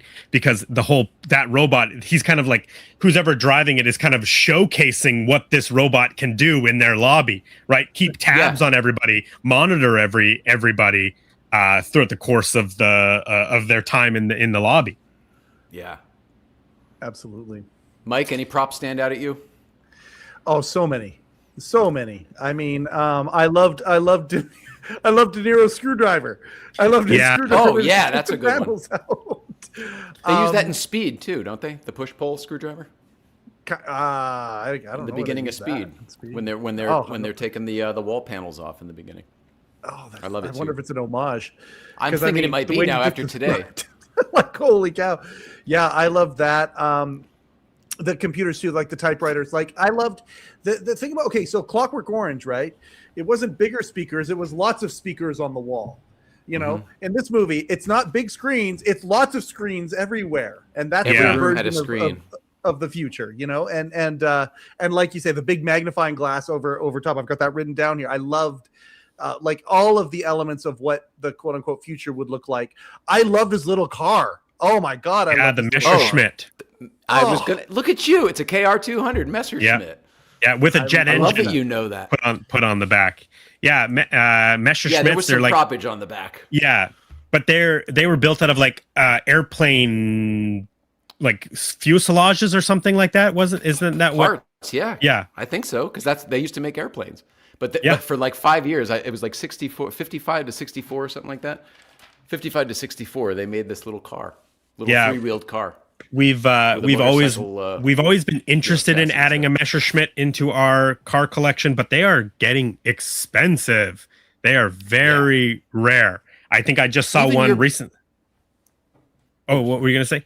No, even your beautiful little Izetta was a lot cheaper the Izetta. A few years ago. They're not exactly cheap now.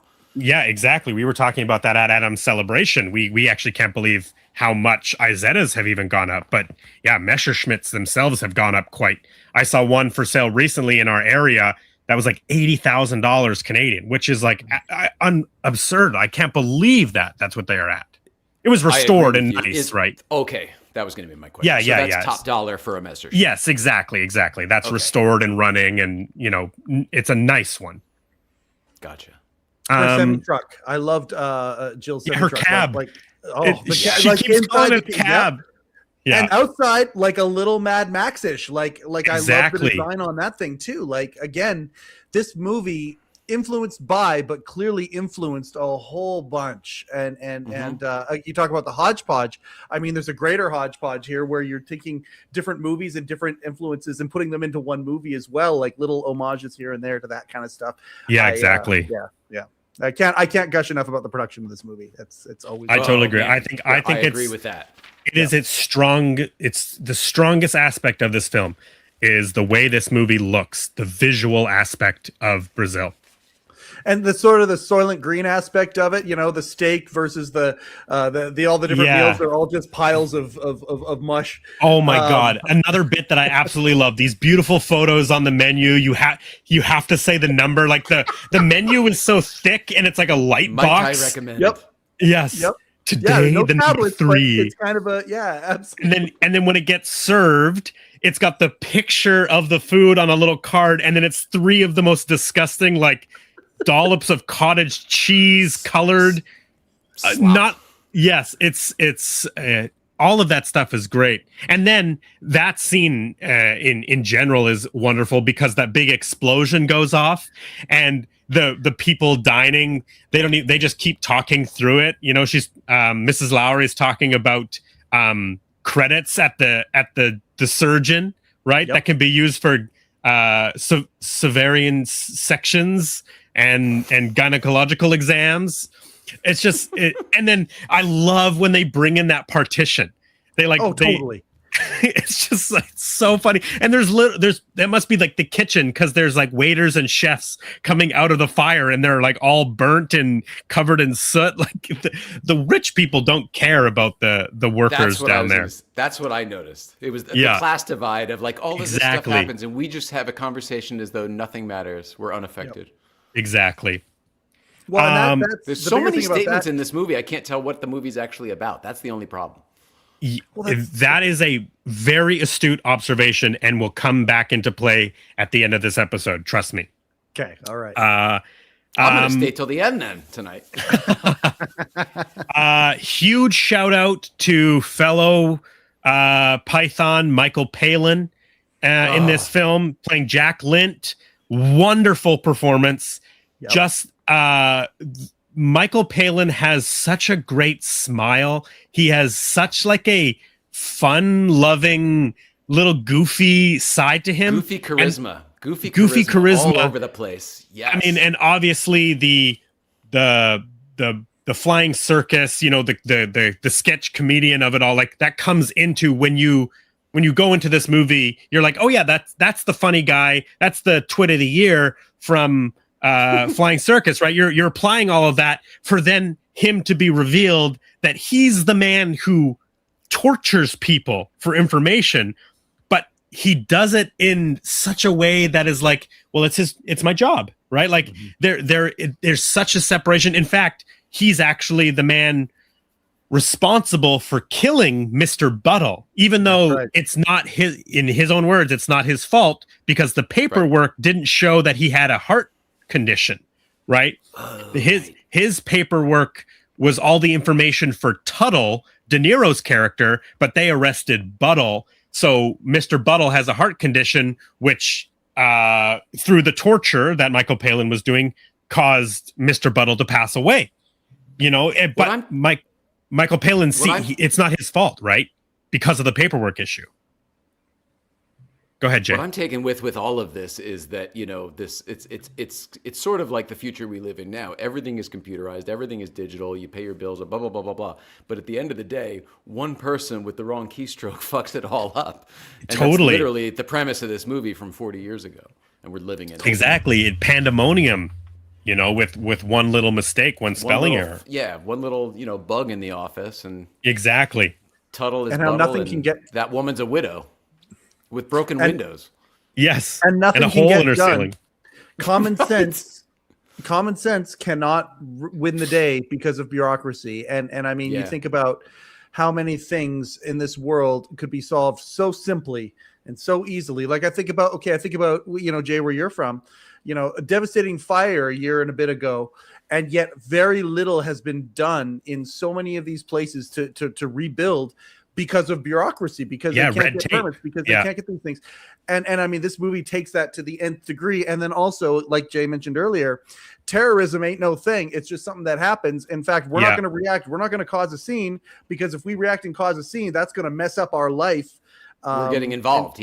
Take things out of order. Yeah. I love Ian Holm. Like he's with the check. They both never seen a refund check. He can't, like, he has that bit where he's like, my wrist has gone limp. Like he can't sign the check because this is like it's like a paper trail, right? It's a mistake has become paper now, right? Yes. We can lose it behind the cabinet, he wants nothing to do with it. Lowry even forges his signature. He's like, I'll do and it for volunteers to drive it out to Mrs. Buttle, right? To get rid of it, right? Once it's in Mrs. Buttle's hand, which is, again, another scene that really clicked with me, is he goes to deliver the check knowing that Mr. Buttle's dead, and he's doing a service for her. Oh, normally we wouldn't do this, but I thought with it being Christmas at all, I would drop off this check for 31 pounds, right? Mm-hmm. And then what's Mrs. Buttle's response is, what did you do with his body?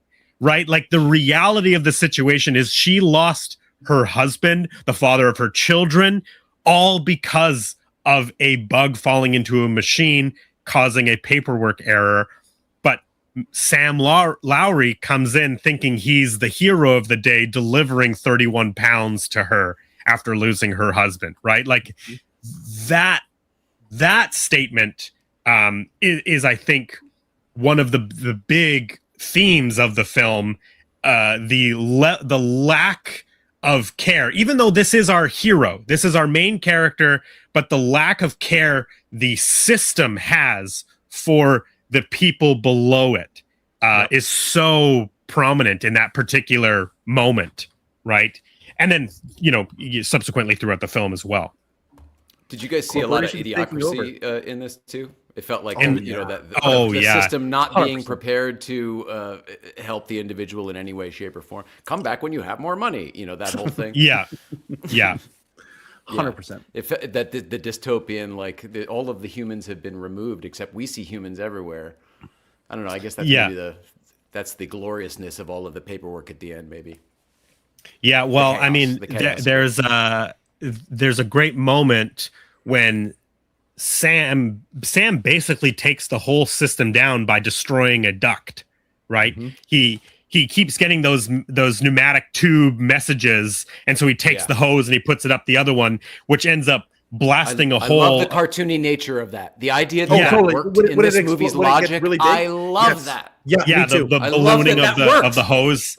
When the tube gets big like a Looney Tunes cartoon. And then him blowing the hole in that duct with all the paperwork flying out causes pandemonium, right? Like, it's chaotic, and it kind of it's the beginning of the end for this system, right?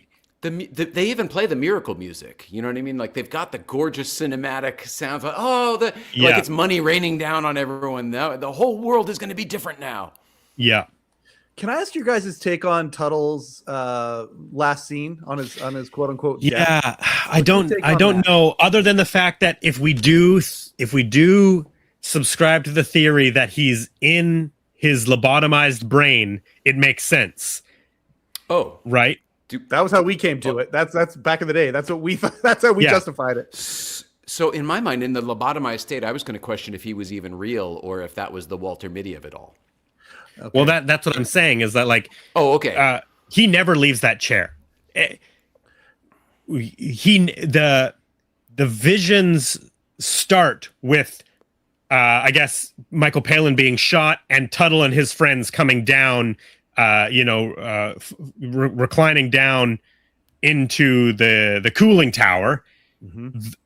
That's all vision, right? Mm-hmm. Because at the end of all of that sequence, Helpman and Tuttle come back in, and then, Lowry's still in the chair humming the song Brazil, and then the credits roll, right? So whether it really happens or not, is it a Fight Club situation where there is no Tyler Durden, that kind of thing?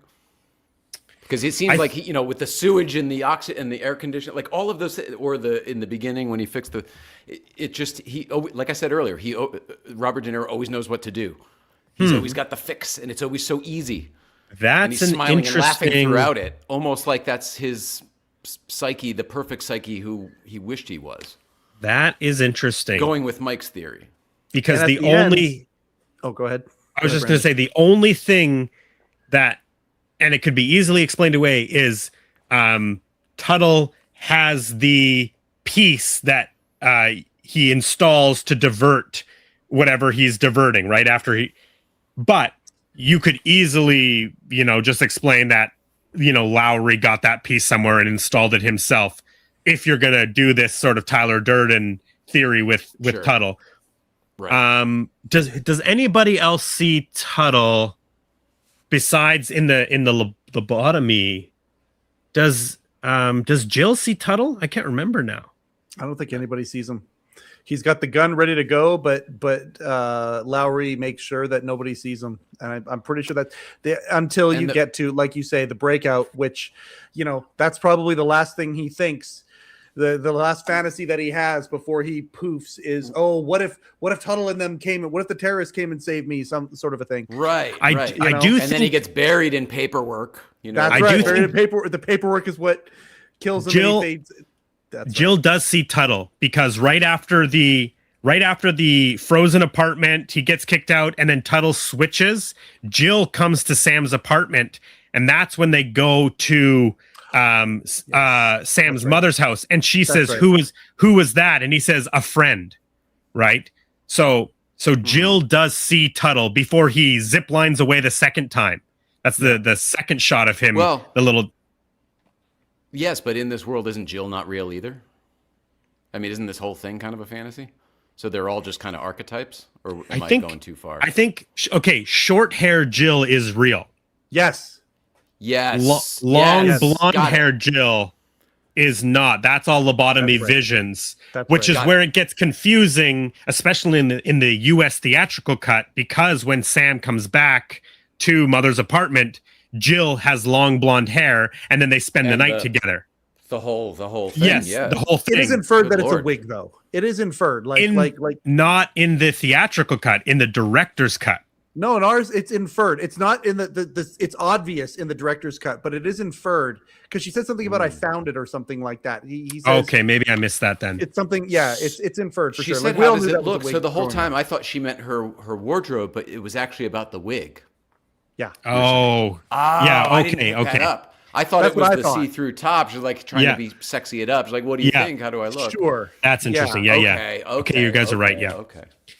But it is still a weird moment. Like she happens to find this blonde wig in Mother's apartment that Sam has been dreaming about up until this point.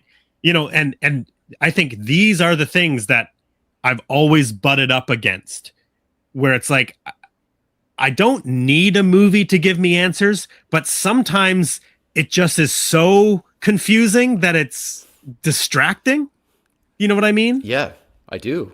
So here's the problem with this movie, though, is that I like it enough that I will go watch it again to get to the bottom of some of the questions that we're asking tonight.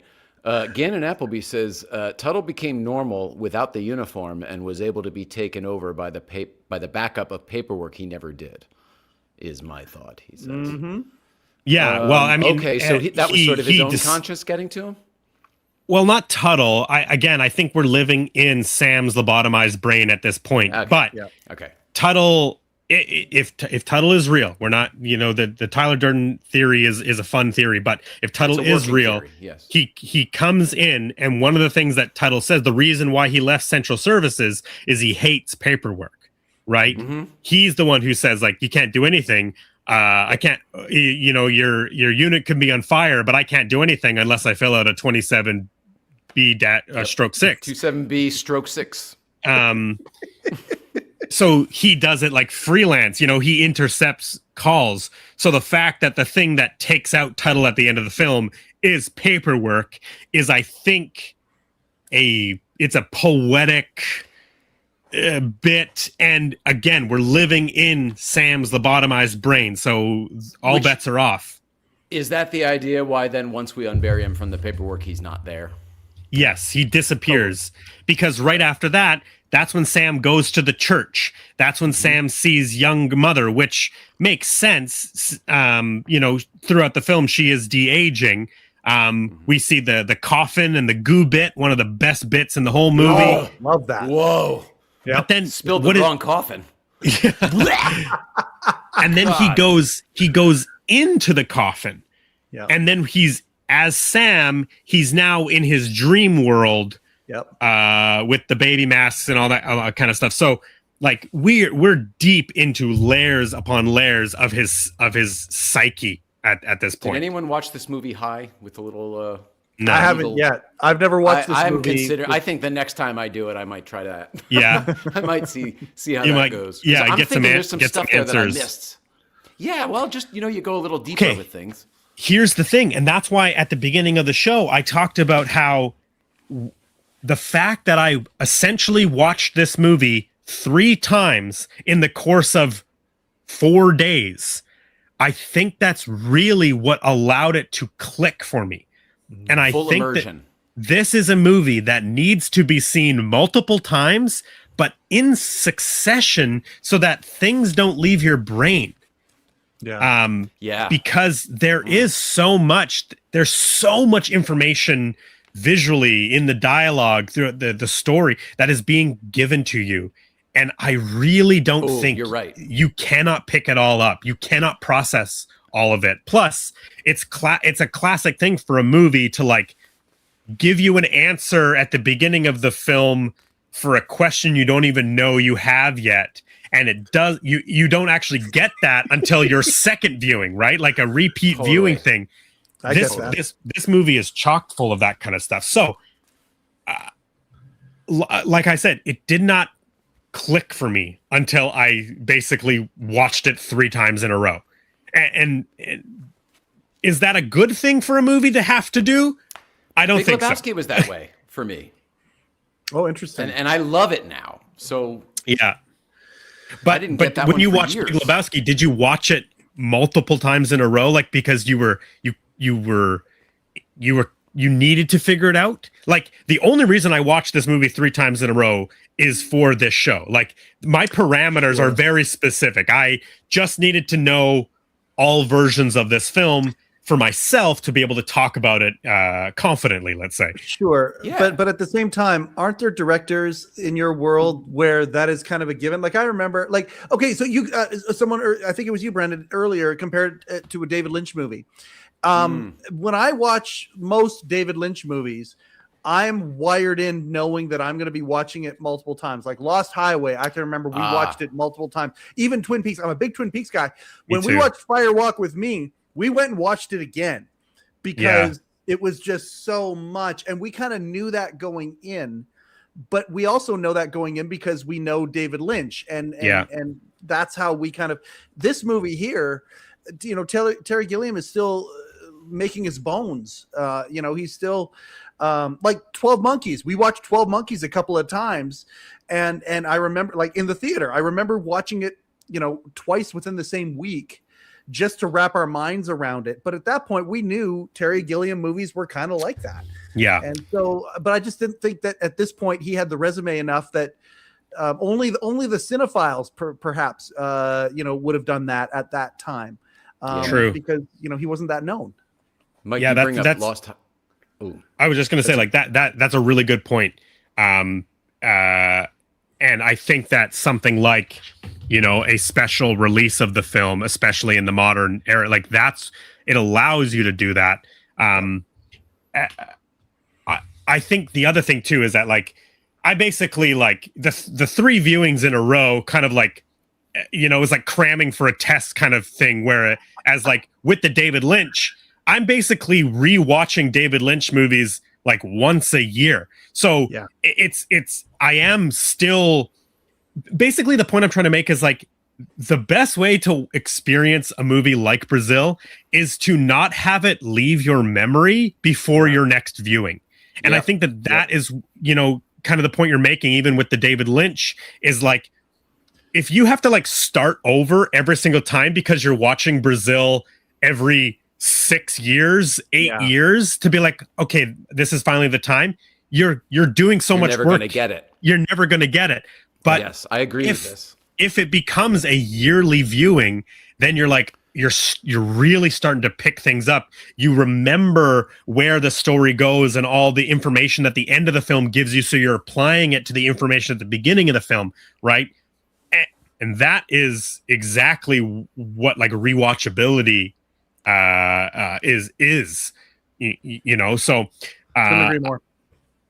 Mike, you were gonna say something. Yes, Lost Highway. Just real quick, he brought up Lost Highway, and I told you a couple episodes ago that I just finally watched it. Did I volunteer that I also watched that twice, back to back?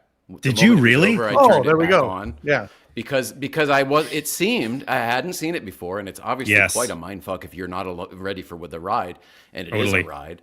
The moment it was over, I go, ooh, are we back at the beginning again? So then I just started it over to see and then I ended up watching it all the way through again because I found it to be so. Whatever was disturbing me the first time through, I found captivating the second time through, and then like some parts of it I almost felt like I needed to see. It was really weird. Yeah, the guy who murdered his wife, I can't think of right around the corner from here too, right? Yeah, Bill Pullman. 2 blocks from where I'm sitting. No, in real life, the guy Robert Blake. Robert Blake. Yeah. Literally only at the restaurant around the corner from here. His character in that, like I had to see that again. I had to see every time he showed up again to see if some of my theories were right from the first time through. And I'm ready to watch it a third time. So I think, Mike, your point is like maybe the best one, and that's a better comparison than I made with Big Lebowski. I think the other thing too, it's just a different feel. It's a different everything. Well, and that kind of leads me to what I was like. The thing with David Lynch, and I think I sort of said this already, but when I watch a David Lynch movie, I always feel like I don't need answers. But there's something about Brazil that makes me feel like I need answers.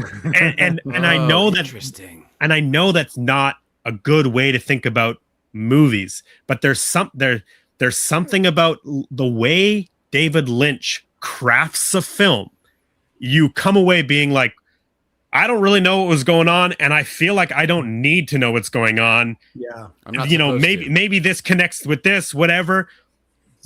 Whereas with Brazil, maybe it's the way the information is presented. It's really hard to put my finger on, but there's something about how Brazil. It's this. I don't actually feel this way, but it like the movie owes it to me, right? Like you need to logically answer everything for me, but I know that's not a good way to think about movies, and I don't even agree with that statement whatsoever because I don't like that. But as a viewer, you want it. But but I guess you want a payoff. You want a payoff of some sort that never fully achieves. And it feels like that's the kind of thing that Brazil maybe doesn't do.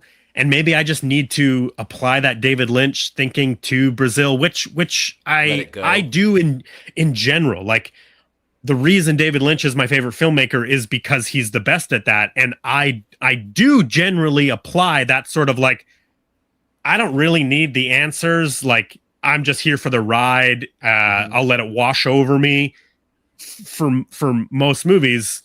And that's not always the case. Some movies are stupid and bad. And they don't get away with that. Brazil is not one of those movies, but there's something different about Brazil. It's funny we talked about Lost Highway too. Like, that's got the wig thing too? She's got the blonde wig, totally and she doesn't have. It's like there's some parallels here too. Yeah, totally. So there was, you mentioned the visual storytelling that was going on in this movie, Brandon. Yeah. And I can't agree more with the amount of visual storytelling that they never even make reference to, including the art direction, the signage, the posterage, all of the. Yeah, they're so funny. It starts in the very beginning. Loose talk is noose talk. Yeah. Yep. As in, fucking keep your mouth shut or we'll kill you, bitch. Exactly. Holy crap. Yeah. Yeah, there was a lot. Be safe, be suspicious. Yeah, yes. I have so one. many of them in quotes. And then just even the way they're treating the people in the beginning when they take the bottle, they go, you've been invited for an information extraction. Like, this is an invitation? Yeah. Holy cow. Don't suspect a friend. Report him. Yep. Yes. I love that Trust one. in haste, regret at leisure. Yeah. Oh, there were so many. Consumers for Christ. That was one I liked too. Consumers for Christ. I have that too. Consumers for Christ is a great one with that sign coming through by the mall. Yeah. And right after that was, what would you like for Christmas? Santa Claus says. And the little girl goes, ooh, my own credit card. My own credit card. Great Consumers bit of Christ. ADR. Yeah. Clones. The idea of clones. How are the twins? Oh, it's triplets now. Oh my God, how the time flies. Yes. We had 3 of the same kids along the way. Yes. Love that line. Also, I don't know if this is the right time to throw this in, but I love a movie that is brave enough to put the theme of the movie into the movie. You break the fourth wall. The Godfather does it with the Godfather theme, and in I think it was in 2. They're listening. Oh, there's the Godfather theme. The band is playing it in a scene. Oh yeah. In this one here, he's humming the theme to Brazil. He's humming Brazil so many times in this movie. Oh, which funny. You're right. Yeah. Which we should. So it's a real song in the world. But yeah, it's in the world. Yeah. Yeah. Which we should say the only reason this movie is called Brazil is because of that song. From the 20s. It's from the 20s, I believe. Or the idea came. Terry Gilliam was conceiving a bad day at the beach, but listening to a song that is upbeat like Brazil, and he was intrigued by that idea. The original title for this film was going to be 1984 and a half. Perfect. In reference to George Orwell's 1984, but also the film 8.5, the Fellini movie. That would have been great. Yeah, the reason he didn't call it 1984 and a half is because a version of 1984 came out, and he was like, "Well, I can't be another 1984 movie." So he was referencing the book. He was referencing the book, but then the movie came out in 1984. Even though famously Gilliam has said in many interviews that he's never read the book 1984, but he understands what the concepts are. Yeah. But yeah, it is.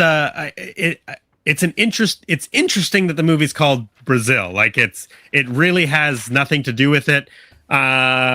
Gilliam talks about how there was an idea at the beginning of the movie to open up with a bug flying through the forest, and it's the rainforest, and then a big machine is chopping down all these trees.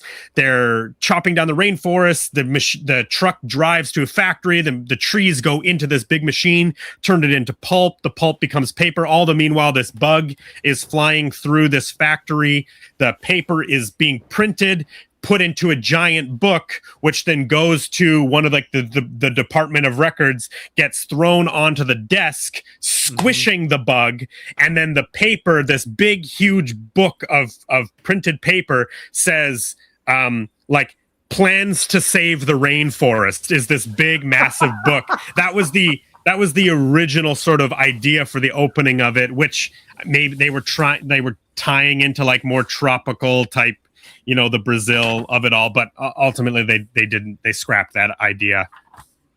Oh, that's fantastic. When Jay gets back, I want to ask him this question too. This is the question that I had for both of you, again, because both of you found the movie up until this point inaccessible. Now it's much more. Up to this point, I could hear you the whole time. I was just refilling. Favorite Terry Gilliam movie for both of you. I'm just curious if either one of you have one that goes up to the top. I feel like I know what Jay's is.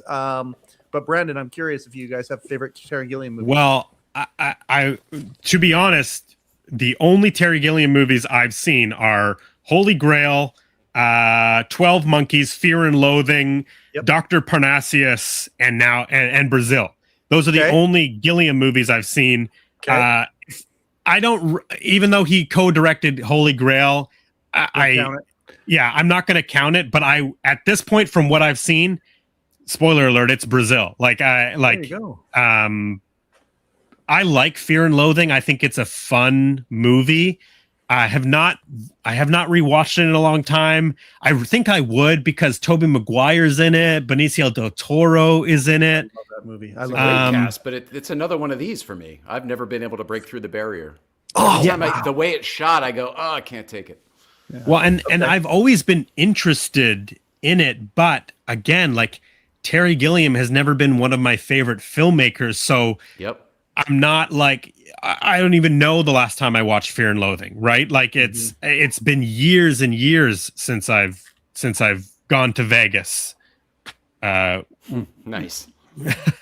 But yeah, I would say at this point it's Brazil, but with an asterisk if it's actually Holy Grail, because it's all Python for me. Jay? What about you, Jay? What did you predict mine was going to be? Oh, Fisher King. Oh, wow. Interesting. because of Robin Williams. I don't know if I realized he did Fisher King. I haven't seen Fisher King since it came out. That's where he's in New York. I learned that he did Fisher King by doing research. I went, oh, that's a Gilliam movie? Yeah, I didn't know that. I love that movie too. Both that and Fear and Loathing are in my heart. And 12 Monkeys for that matter. Yep, and I just have never connected with any of them. I'm in the same camp as Brandon here. I think by default, I probably would have said Holy Grail just because I enjoyed the movie. But if you're looking at,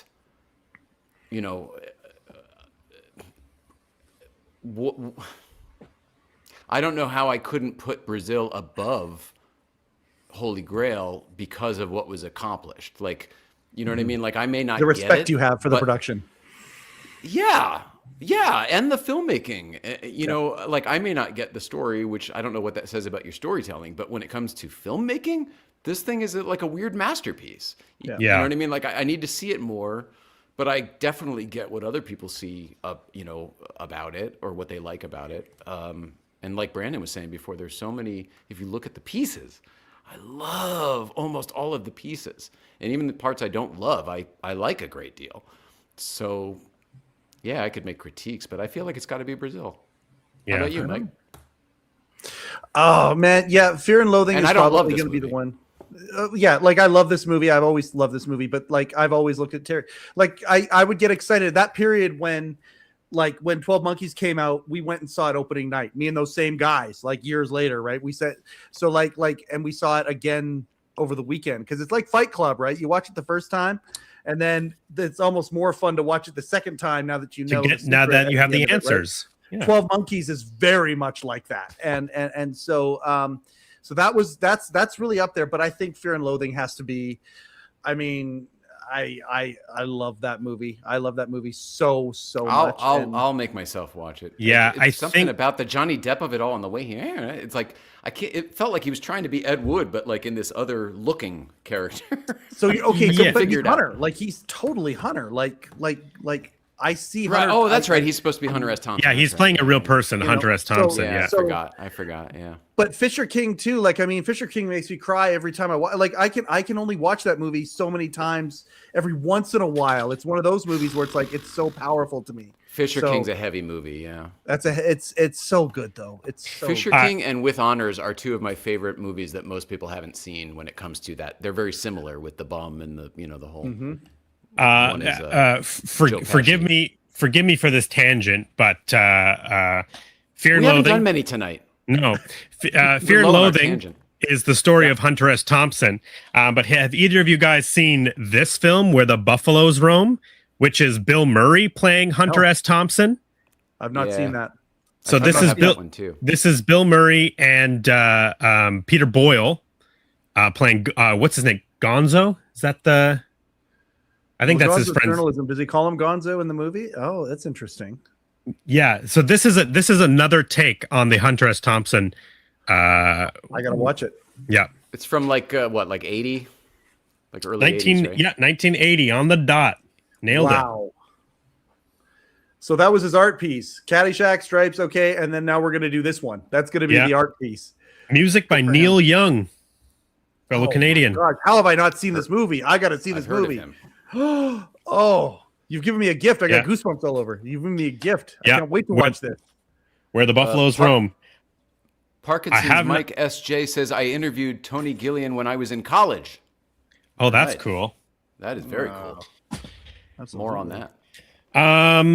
All right. I want to quickly just finish a couple of people I want to shout out. Jim Broadbent is in this film. He plays Dr. Jaffe, the plastic surgeon, the knife man. He is from one of my favorite childhood films, The Borrowers with John Goodman. Love that movie. I've always been obsessed with like movies about like little people where they have to make like the real world pieces, giant scale, the Honey, I Shrunk the Kids, Incredible Shrinking Man, Incredible Shrinking Woman. I love those kind of movies. Did you see Downsizing? Yes. I like downsizing. I like it. Oh, you liked it? Okay. I like it. But I liked it my first time. I ended up loving it my second time. Downsizing has a cut in it that made me laugh so hard.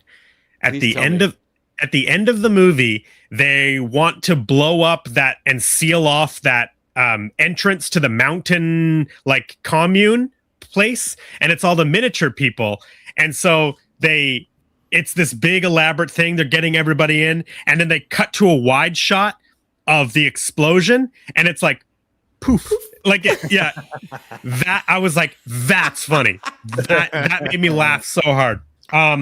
So yeah, the Christoph Waltz of it all was pretty good too. Yeah, it is a fun movie. I like Alexander Payne as a director. Sideways. Shit, that's right. I forgot it was. Yeah, Nebraska, the Descendants. Wonderful filmmaker. The Holdovers. One of my favorite movies of all time. The Holdovers is Alexander Payne as well. Paul Giamatti.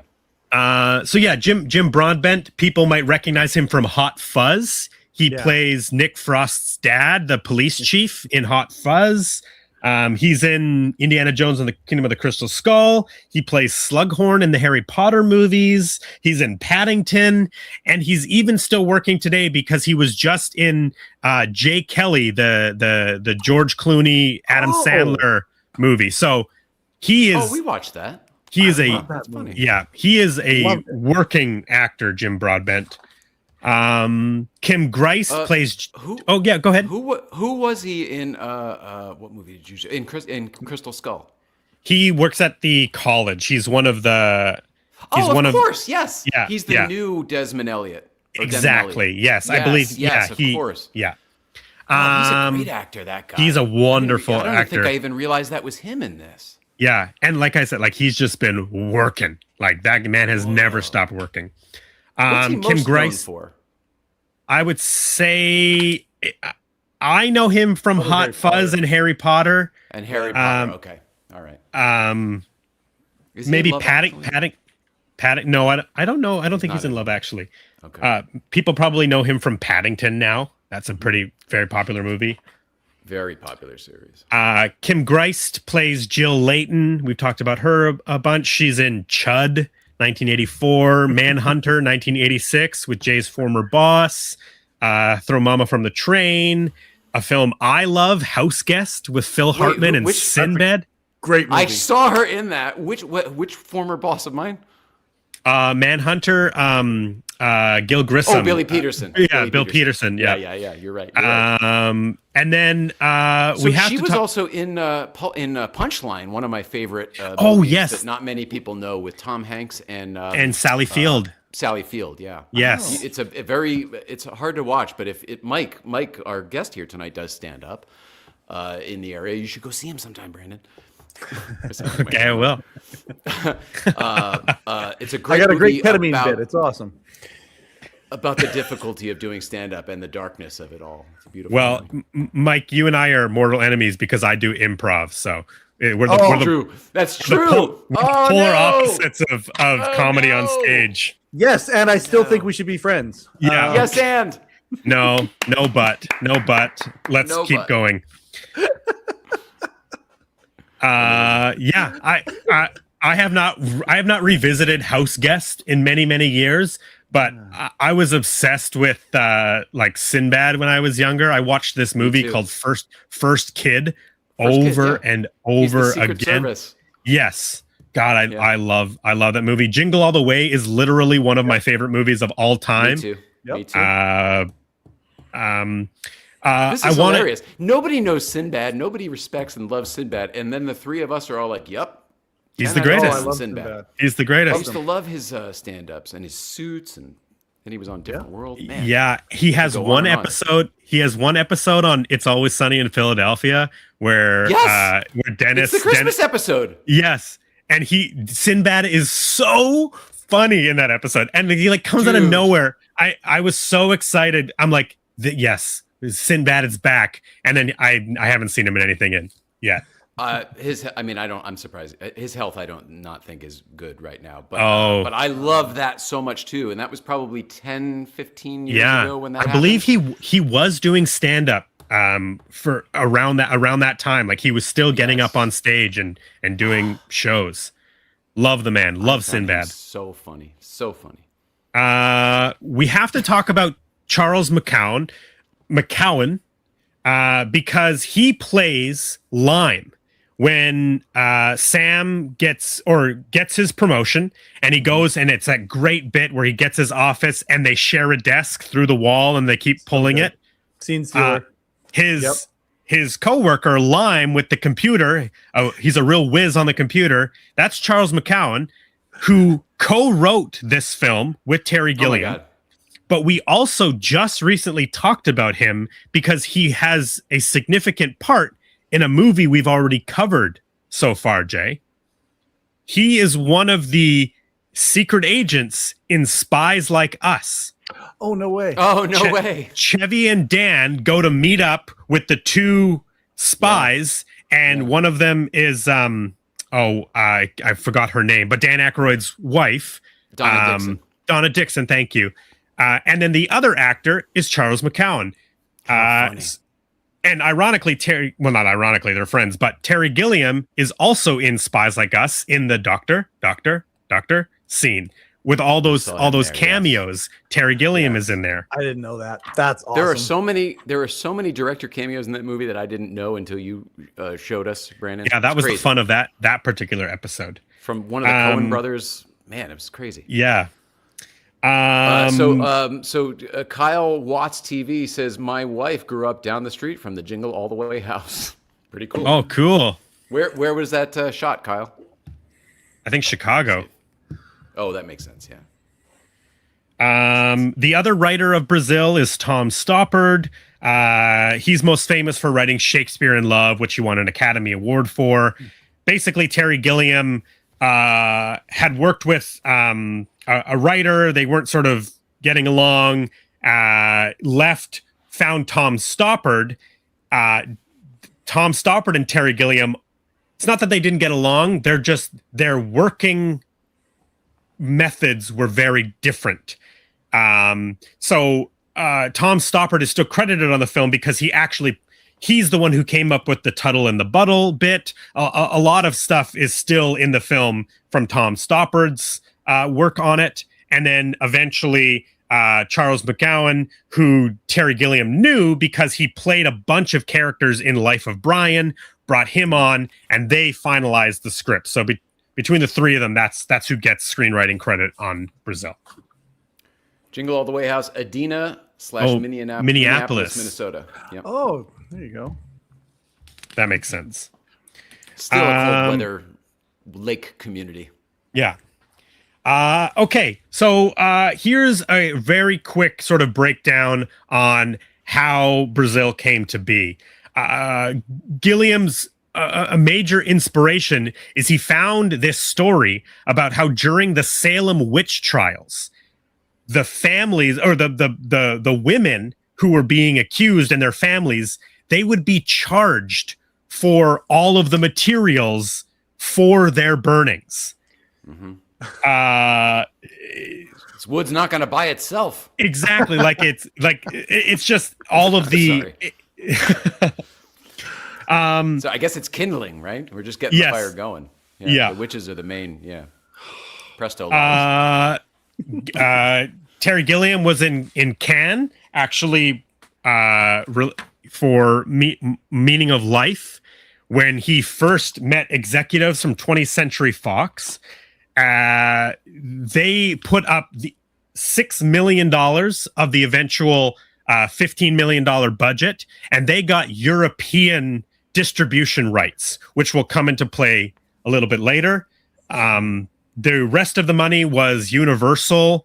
They ended up putting $9 million. So $6 million from Fox for European rights, $9 million from Universal for North America distribution. 20th Century Fox actually first approached Gilliam to direct another film, a film that we have already covered on this podcast. Enemy Mine was the film that they came to Gilliam with and said, if you direct this film for us, we'll let you make Brazil. And he turned it down saying, I just want to make Brazil. So they ended up, cutting that deal and giving him the $6 million. Wow. Remind me who ended up directing Enemy Mine? Wasn't it actually another name? I thought that movie was weird as hell. It was the Das Boot guy, William Peterson William Peterson, or no? That's my old boss again. William. Wolfgang Peterson. Maybe. Wolfgang Peterson. Thank you. There you Wolfgang go. Peterson. Yes. Yes. Okay, got it.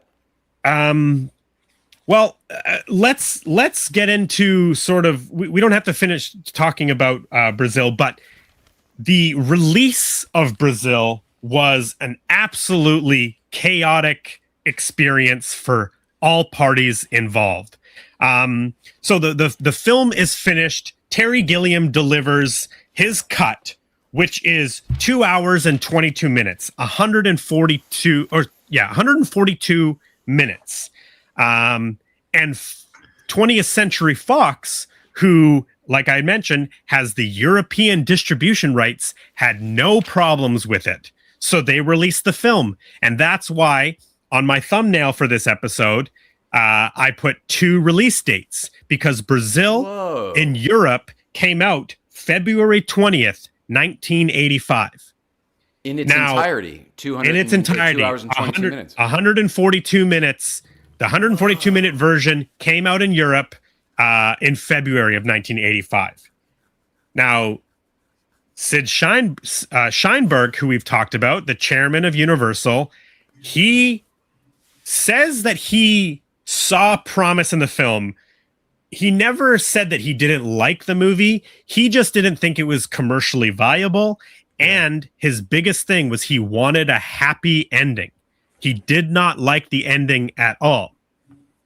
In fact, the reason the 94-minute version is called Love Conquers All, the Love Conquers All version, is because that was a line that Sid Sheinberg said in defense of a happy ending, that love conquers all, and that Jill and Sam should end up together, escape the bureaucracy, and go and live in a farm and have chickens and live the rest of their days outside of the city system.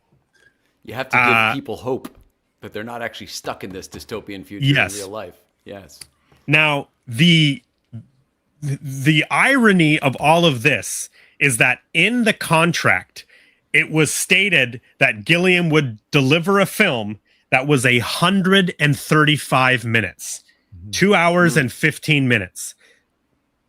He wanted to put out a film that was 142 minutes. So we are talking about 7 minutes of film that Gilliam did not want to cut. And Sid Sheinberg essentially refused to release the film unless he made those cuts, and essentially brought it down to his contract of 135 minutes. Gilliam refused, and so that led Sid Sheinberg to develop his own dailies of all of the negatives, hire his own editing team without Gilliam's knowledge, and start putting together a cut of the film, which he ended up cutting down to 94 minutes. And I had texted you, Jay, because you had made a joke about being able to watch that version. That version is awful. It's awful. Not only does it have, a happy ending that is like, it's too dumb and it wraps it up in a bow, it cuts so much of the information out. The movie starts at the explosion at the restaurant. That is literally the first scene that we see. The first time we meet Sam Lowry is he's sitting at the table with his mother and the explosion goes off. That's how the movie opens. And I would be so lost. I wouldn't even know what I was watching.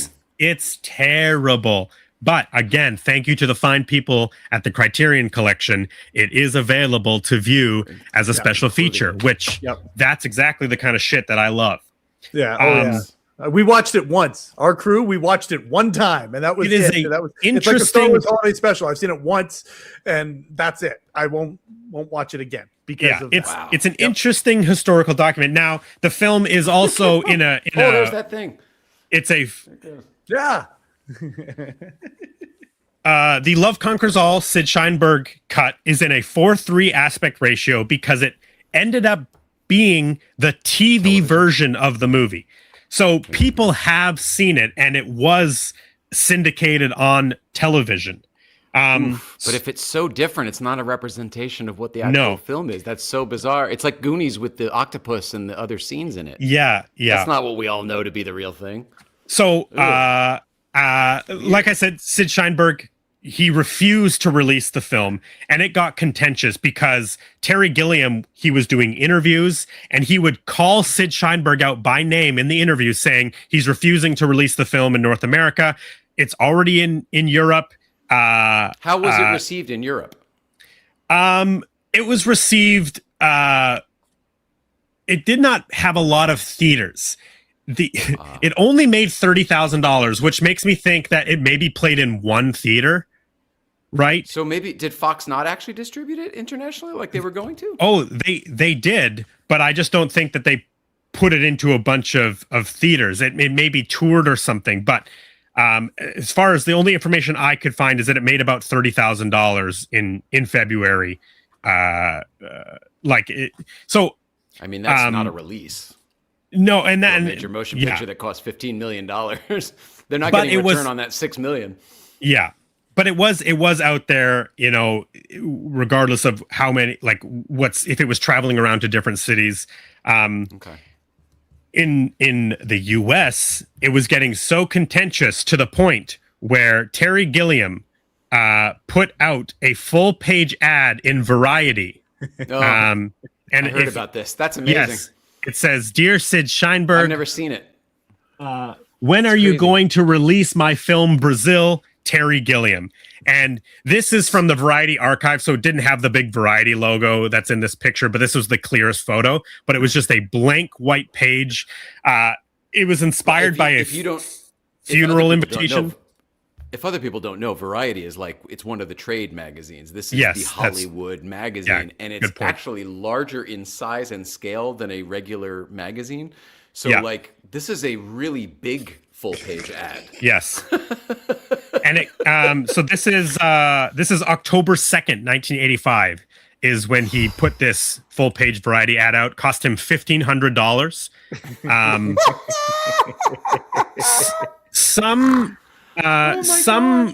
Some articles say he already paid for his work. I mean, he'll probably get a back end, but he's already gotten his director's fee, right? Yes, that has never ever in all of the research I was doing, that never ever came up. No money thing. It was purely Sid Sheinberg was trying to strong arm him into cutting down his film, and he refused because he was hinged on the 7 minutes. His contract said 135. He delivered 142. Right? Go ahead, Jay. You know the timing of all of this, Brandon. I am because of the story that you retold so well earlier. I'm wondering if there is anything. Is there any chance that this is happening maybe right after his note to Bob Gale and Bob Zemeckis, which was so tactfully thwarted down by Steven Spielberg, that now Sid Sheinberg is one of those, I'm going to get a note into one of my films if it kills me. Yeah. And I want this motherfucker shorter, excuse my language. Yeah. And the way Sid Sheinberg sort of reacted to the Terry Gilliam and the Brazil of it all compared with the note about the title change for Back to the Future, it makes me feel very much like he is the kind of guy that's like, well, I have good ideas too, right? Like, I'm clearly in this position for some reason. I should be, sticking my fingers in all of these projects, but he doesn't necessarily have the best ideas. He just has the power, right? Well, I guess my point is the pushback. It's almost like, he had what he thought was a good idea for the Back to the Future, and then he gets, shut down in a way that he wasn't even going to put it up again. And then say this was months later, or maybe even at the same time. I mean, again, you have the release dates and times of these, and I don't know how it correlates with Back to the Future or the shooting schedule, but I mean, I'm guessing that they were relatively around the same time, right? And it just seems like if I can't put my foot down with Spielberg, but I'm definitely going to put my foot down with this Monty Python guy. Yeah. So Brazil was shot over the course of 9 months in 1984. What was it? It's April. What is that? I can't remember now. But they end in August of 1984 is the end of shooting.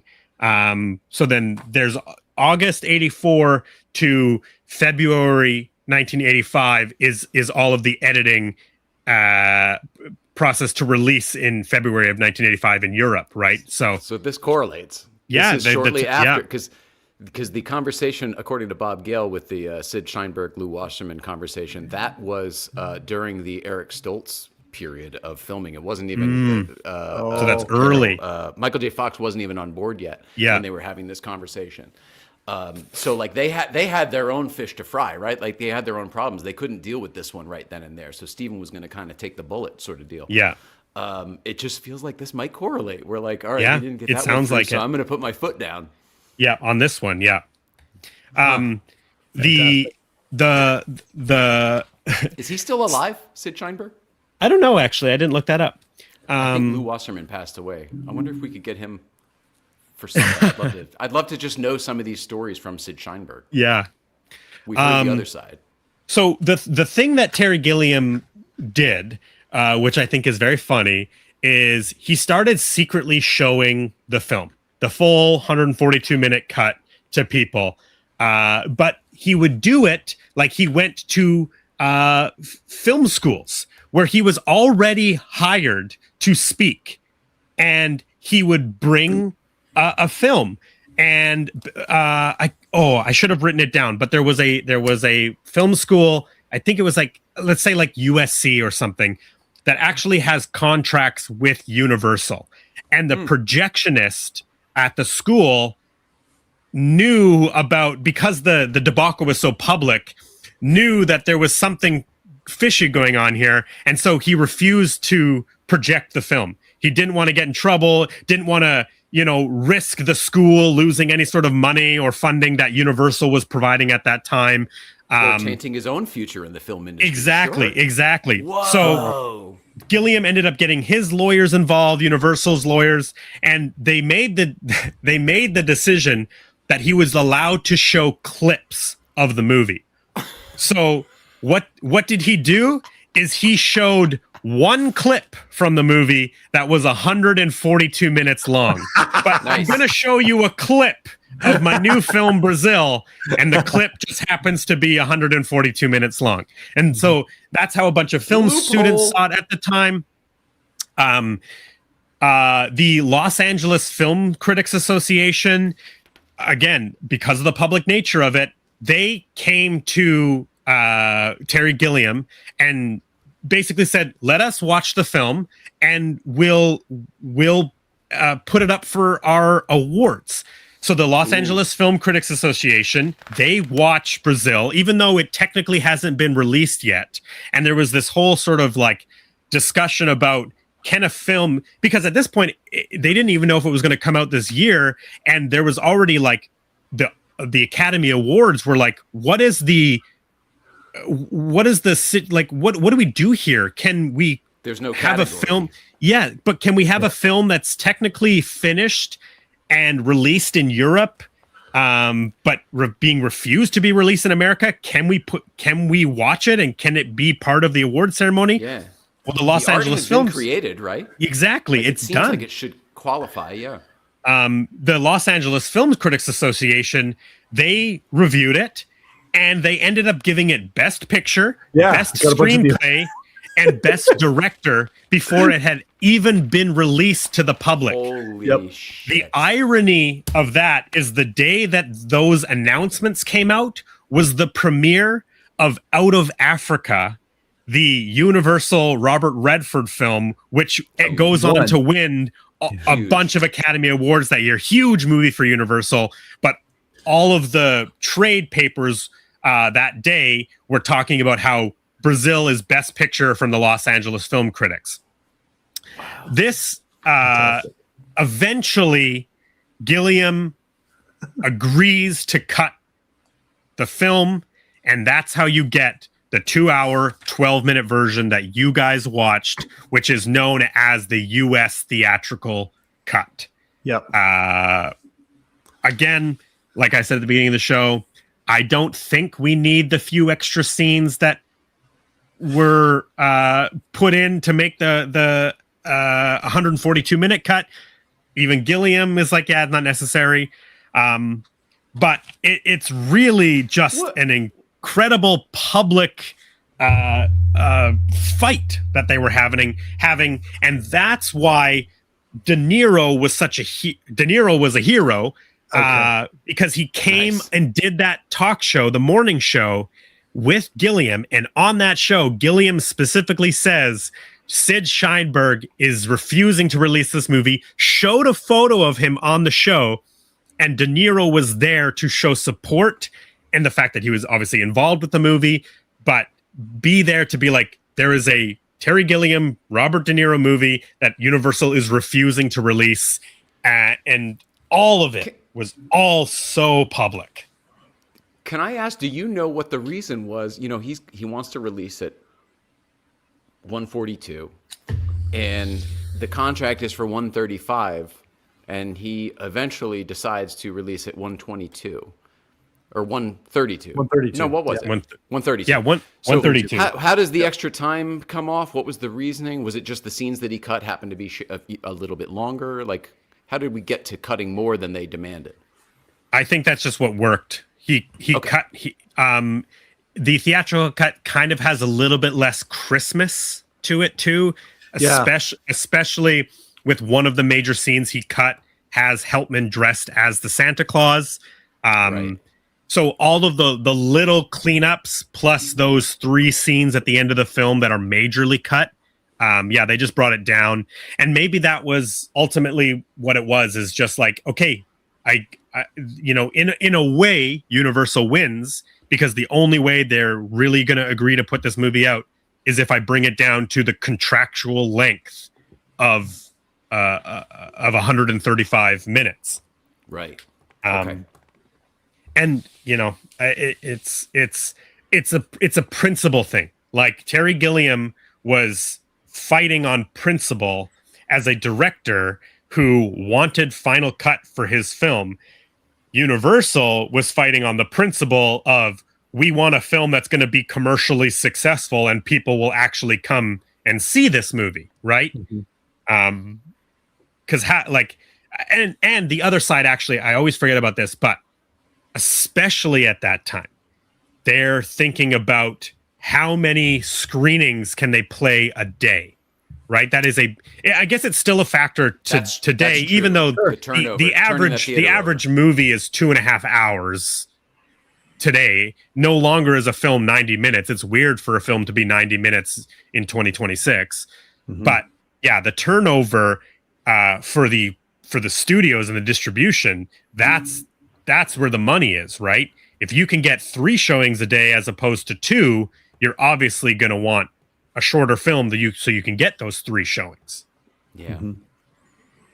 Jay and I were talking about the show The Offer not that long ago, and The Godfather went through the exact same thing back in the day before they released it. There was a Paramount was having the same argument with them. Yeah. Well, and that's why. Yeah. Hmm? Because of the length. Yeah. Yeah. Yeah. And that's why a director will fight for final cut, because they can put all their time and energy and efforts into writing and directing and crafting this thing, but then the finished product can get taken away from them, altered without them being involved, and then it's not representing, like the 94-minute Love Conquers All TV Sid Sheinberg cut doesn't represent the filmmaker in any way, and then your name is on that film, right? Yeah. If the TV version is the only version that somebody saw, they're never going to go and see another Gilliam movie, because the quote unquote good version of Brazil is confusing already. So the 94-minute bad version of Brazil is going to be unwatchable, unintelligible, even more confusing, right? Yeah. We're describing the reason Alan Smithy exists. When somebody wants to disavow their own work because it's been taken away from them and it's so different than what they intended. Alan Smithy, if people don't know, is the name that a director used to be able to put on a project if they wanted to remove their personal name from it. So one of my favorite examples of Alan Smithy is the extended version of 1984's David Lynch's Dune. is directed by Alan Smithy, because I didn't know that. Yeah, I have a rare steelbook release that has both version of it, and the credit actually says directed by Alan Smithy in the movie. It's the that's a big I thing love with it. a small director. But what is who changed who? So the studio put out a version that David Lynch didn't approve? Exactly. He refused. Yeah. Whoa. And so he took his name off that version. So it's an Alan Smithy. There is a very bad movie called Burn Hollywood Burn. Speaking of Monty Python, starring Eric Idle. That is all about the Alan Smithy of it. He plays a character named Alan Smithy who is directing a movie and wants to take his name off of the movie, but can't put Alan Smithy on it. It has Stallone in it, Whoopi Goldberg's in it, a bunch of cameos. It's a really bad movie, like really, really, really bad. But the funny thing about it... Oh, there you go. Yeah, but the funny thing about it is it killed the Alan Smithy name, partly because it made that information so public, that this is a real thing that goes on in Hollywood. And it was such a send up that basically the DGA, the Directors Guild, said, okay, no more Alan Smithy. And I don't know if they have a different name now that they have that people can put on, or if it happens. I don't have an answer to that. That's a good question. What would the new Alan Smithy be?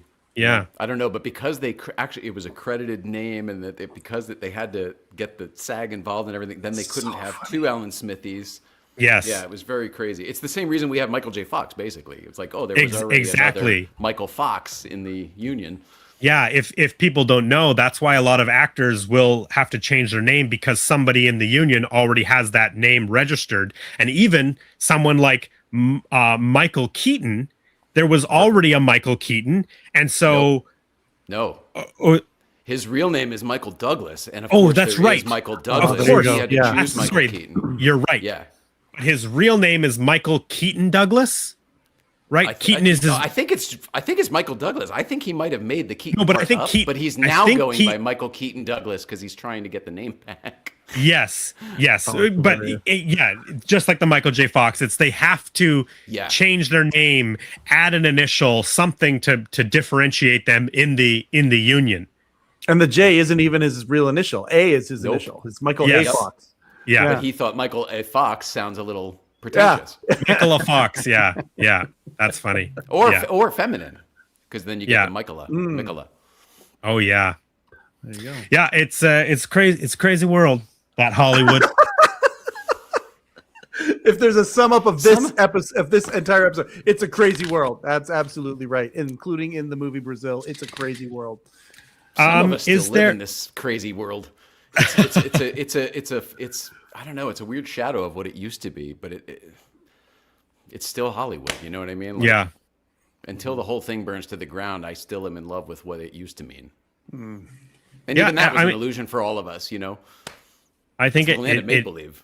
Yeah, it ebbs and flows, right? Like, it's all about money. You know, the real reason projects are leaving Los Angeles is it's money. It's tax incentives. It's it's crazy. It's wild. Is there? So is there anything? Oh my God, you're doing walking. You're doing walking. Yes. Is there anything else from the plot that we're missing? I don't know. Let me see. I got some stars here. Did anybody else notice in the beginning, the first dream sequence, when the skyscrapers are popping up, that when the skyscraper came out of the ground, it made that horror Halloween sound, that ho ho ho ho ho. Yeah. That did you hear that? You know that I think Spielberg used it in Duel when the car's going off the cliff. That ho ho ho. Yeah, there is a bunch of recognizable effects. Like there's a psycho. I think there's like a psycho cue? Moment. Yeah, sound cue near the end. Cool. Gilliam in the commentary pointed out one. What point of the movie is it? there's a motif that in the score that they did, the Sorcerer's Apprentice, the Mickey with all the brooms. The brooms dancing, yes. The Water Brigade. Yes. Absolutely. Terry Gilliam has a cameo in this movie. Did anybody catch it? Nope. Oh, wait, unless he's the floor. No, I was going to ask who the cobblestone street is. I don't know. I was looking. I could not get an answer. When this cobblestone street goes, don't go. I'm like, It took me for a minute. So the makeup. The closest answer I could get is that it's supposed to represent his boss at information retrieval. So it maybe is same actor. Maybe is the same actor, but I couldn't get a definitive answer on who was the face in The Rock. But Terry Gilliam's cameo in the movie he is the smoking man at the Shangri-La Tower Apartments when Lowry goes to drop off the check for the Buttles. There is the man with all the cigarettes and his face is askew, and then Sam runs into him on the stairs, and you briefly see him for a second. Thinking. Yes, same guy. Yeah, that's Gilliam. I love the dog's butt taped shut. Oh my God! So many little nondescribed visuals of like to keep our place clean. We just tape. Yes, and the guy in the background is like huffing oxygen. Mm-hmm. There's the old man in the background. Yeah, he's got like an oxygen mask on, and he's like breathing clean air. Like Spaceballs, like the atmosphere is too dirty to breathe. Yeah, Perrier. Right, exactly. Yeah, President Scroob. I thought the soundtrack and the mix specifically were excellent, and maybe it was just the 4K release or the modern interpretation of all of that stuff, but it sounded fantastic here. I agree. Yep. Yeah, I totally agree. I think there's a plot point where Sam believes that Jill actually is a terrorist because she goes to pick up that housing unit, and then he sees her picking up that package, and it's all mysterious and weird, and he's kind of like apprehensive with the package in the cab of the truck, and this is the most disturbing part of the movie to me. He calls her out at the mall. Yeah. What part? Where? Right after what you're leading up to right now, when the bomb goes off. And there's just bodies everywhere, and he loses it on her, and she's like, "Fuck you! That's not what I was up to." Yes. And then they start picking up people. Yes. Mm-hmm. And I believe what was in the packages is those decision-making desk machines. Yeah, it was a gift. It was supposed to be a thank you gift. Everybody, all the executives get the same gifts. And they're all playing with them throughout the movie. They're all playing with them throughout. Which is a really great bit, and one of my favorite bits in Christmas Vacation. When put her over there with the rest of them, greaseball. And they're all the exact same package. Yeah, such a funny bit. I love that you guys picked up on that. I thought the same thing. Christmas Vacation. Yeah.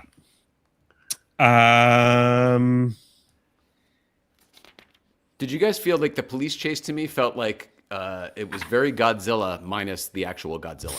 It felt like the music, the way he was shooting it all, and the way the miniatures were going around the little city, it all felt very whatever that style of filmmaking is. Do you want to know why it partially feels that way? Probably because they had one laneway that they had to reuse for that entire chase sequence.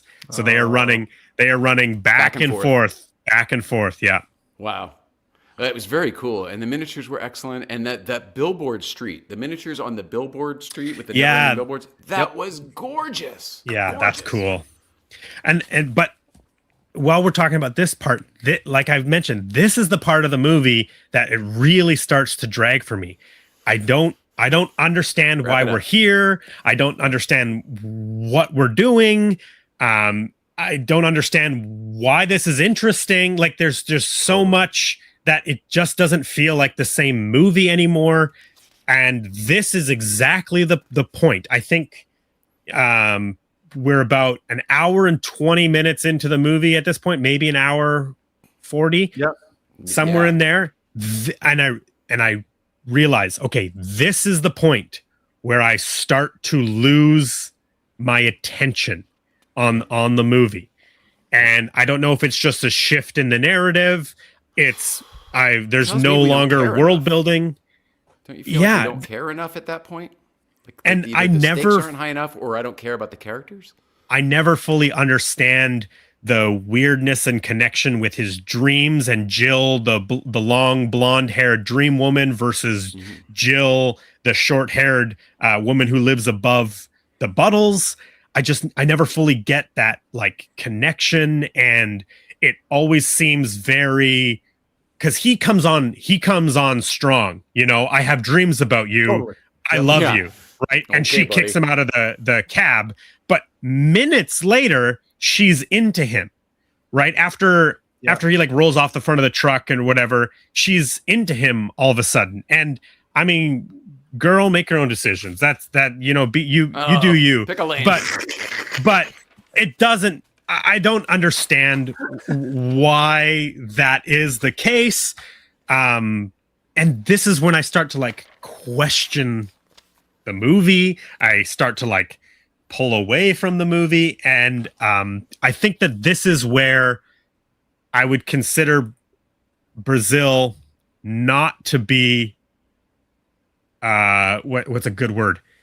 A masterpiece. A masterpiece. Amazing, right? Like there is so much about it that we've talked about that is awesome and I love. But it's got some pacing issues. It is too long. Like, it doesn't need to be cut down to 94 minutes, but even 2 hours is 2 hours the perfect amount. Like, I'd love to see a 2 hour cut of this movie to tighten up what you're talking about. Yeah, I think it, and maybe, you know, Gilliam can't see that because of all the ideas that he's conceived. But I do agree that I think that if this film was just a bit tighter, I think it could be a total masterpiece of the ages. Well said. Yep, absolutely. Well said. Absolutely. I know we talked about it, but okay, go ahead, Jay. Go ahead. No. I might be skipping ahead because I'm getting towards the end here. But the line, "Care for a little necrophilia." Yeah, no, thank you.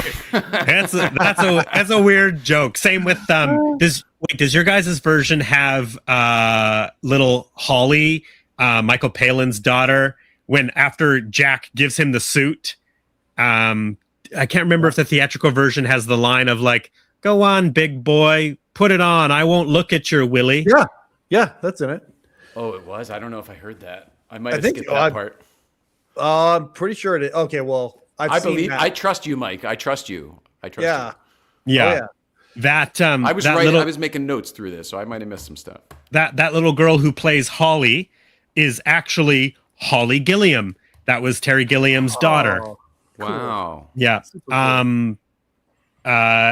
He tells a funny story in the commentary about how she hated shooting, and so they had to come back for a second day, and she didn't want to come back, and so she cut her hair so that she understood that the continuity wouldn't match at whatever old she is, 6 years old or whatever. She knew that if she cut her hair, they couldn't bring her back for a second day, even though they did it anyway. They figured it out. But wow.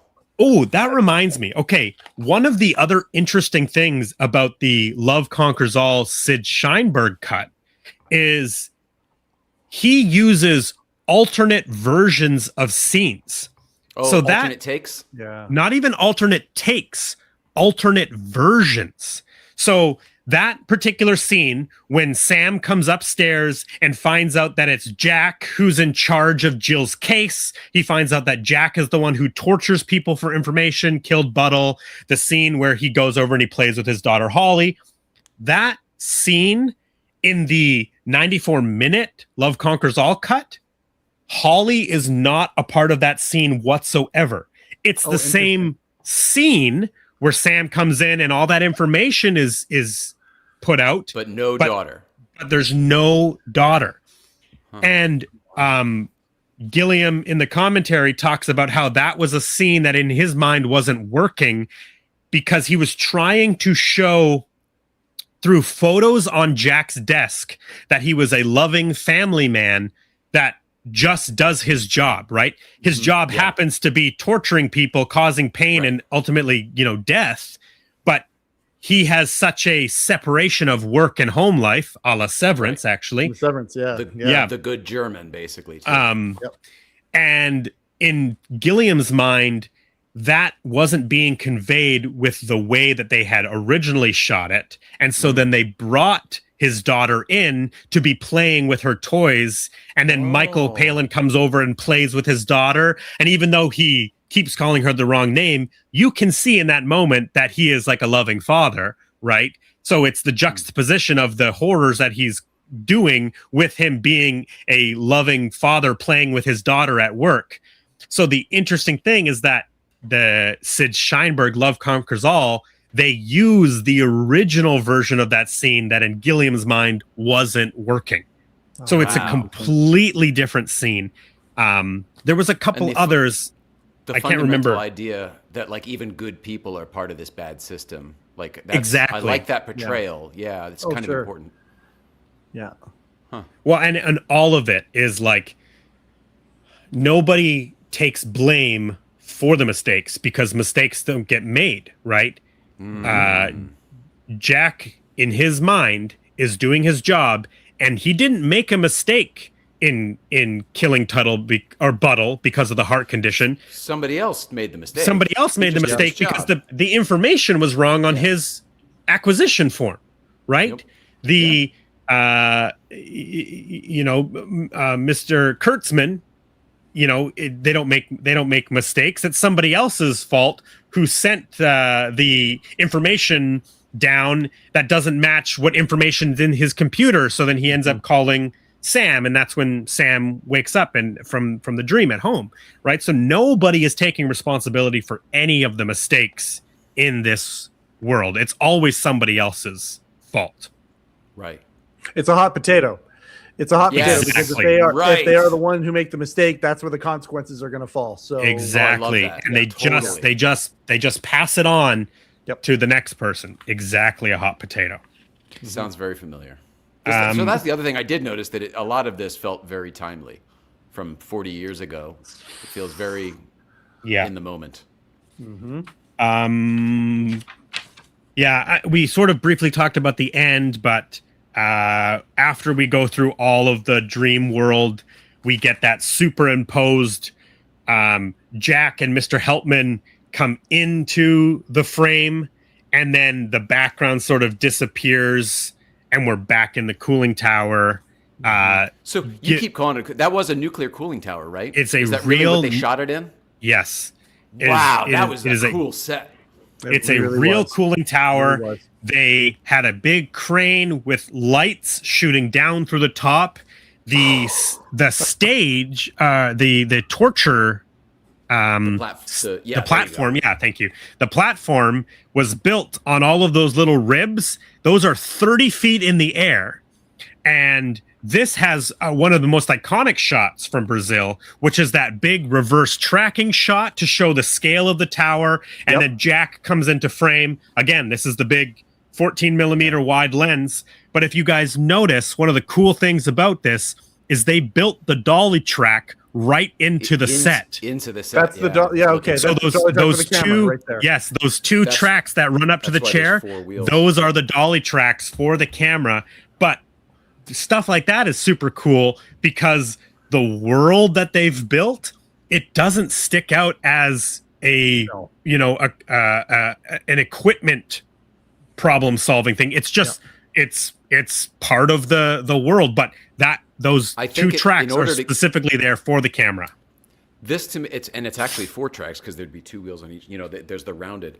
It's amazing to me that this is likely, if this is a shot that was either storyboarded or Michael Palin had in his mind, somewhere the cinematographer says, okay, great, but it's a dolly shot and we're going to see the track, until somebody comes up with this idea, which I've never seen before.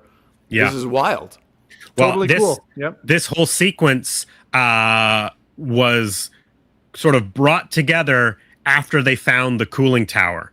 The whole torture sequence was just originally, storyboarded and probably in the script as like your classic white room, right? Like just like a clean room, right? Yep. Wow. The funny thing is that I didn't actually put this together until my third viewing of the movie, but this is what's on the other side of the door when Sam comes upstairs to go and see Jack. Do you remember the secretary? With the red light?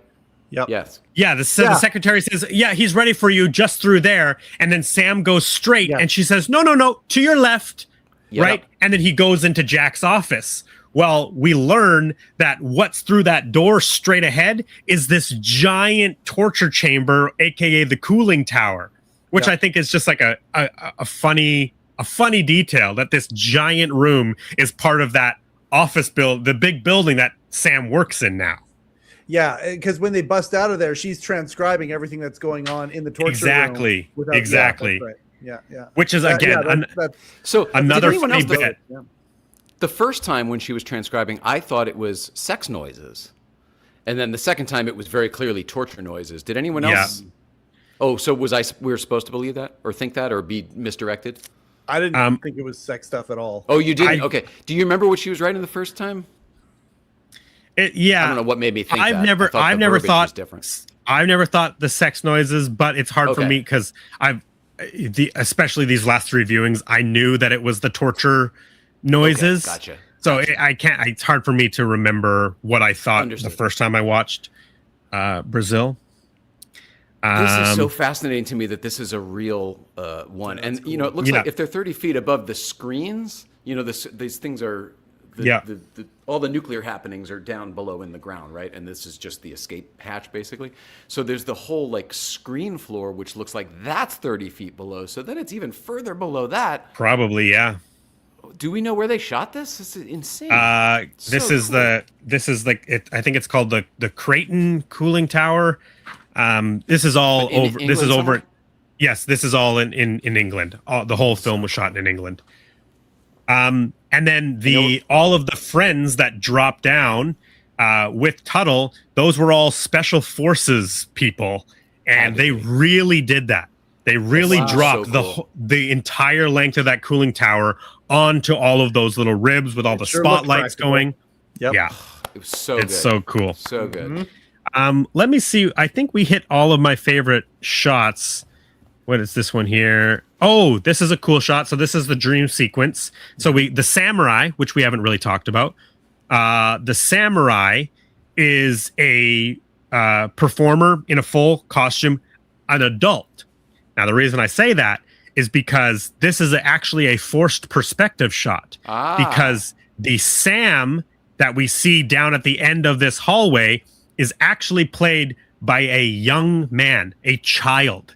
So they had a whole suit made child size to put down at the end of the hallway because if you remember in this sequence, the samurai comes up to him and they have a little exchange and you can see how much bigger the samurai is than Sam, but they just used a child in a matching costume to get that effect. A little bit of Lord of the Rings stuff in there. Yes. Oh, that's right. Yeah.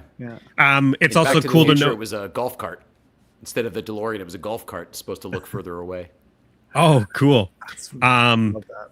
The samurai is covered in bits of technology, circuit boards and little greeblies and stuff. I don't know if anybody caught that. Yep. Yeah, I didn't. I see it now. You know what? Actually, when I was watching it, that's where part of the fifth element came in. It was like, oh, it's old, but it's new. There's technology, but it looks like armor. Yeah, it's essentially lit up. the 1930s, 1940s. What the future would be, right? Like that was the whole. Yes, retrofuturism was coined. I can't remember if it was specifically coined for Brazil, but it was around this time that the term retrofuturism. I love it. That's fantastic. We've talked about the Fresnel lenses. These are all practical clouds, a mixture of smoke and mattress foam. I believe it was, but this is the little miniature flying guy that they use with the overcam camera and then slow it down to make it smooth. This is probably one of the most iconic images. This is Mrs. Lowry getting her face pulled back by Jim Broadbent, the knife man. But But one of the cool things I learned about this effect, actually, I've put it in the description below. There's a really great channel called The Corridor Crew on YouTube, and they have a series of videos called Good and Bad CGI, and they talk a lot about special effects. And actually, their guest on the episode, because it's one of his favorite movies of all time, is Adam Savage from Mythbusters. Oh, wow. He's the guest on the episode, and he goes over a lot of the special effects in Brazil. That video is in the description below. One of the things I learned from that video is that this effect, the way it was done with Jim Broadbent pulling the skin, he's not actually pulling anything. What he has is the extra material in his fists already, and he's slowly releasing it, making it look like he's pulling it, but he's just revealing it. He's revealing it as opposed to pulling and stretching it. So the material that's actually attached to Mrs. Lowry's face is already stretched in a big long piece, and he's hiding it in his hands and slowly revealing it, making it look like he's stretching it. Interesting. But I mean, this is the iconic image of Brazil as far as I'm concerned. This is what I think of when I think of Brazil. Really? Yeah, I think it's just so weird. It's so... It is weird. It's so crazy, and it's funny, and then he sees like the case full of boobs and butts. Yeah, well, that's really funny too. Yeah. I think that we hit all of my favorite shots, the ones that I wanted to see. All right. Anything else that we want to discuss about Brazil before we get into the box office and wrap this up? If I had to make a critique of it, I would say that there are too many false endings for me. I'm fine with a false ending, even two, if there's a reason for it. But I felt like this movie had like 6. And by the end, I couldn't wait for it to be over. I was like, fuck you, fuck you, fuck you. And as much as I'm saying I like this movie, at the end, I was just like, fuck it, make up your mind. There was so many misdirect. You think so, do you? Oh, look on this side. Oh, look on this side.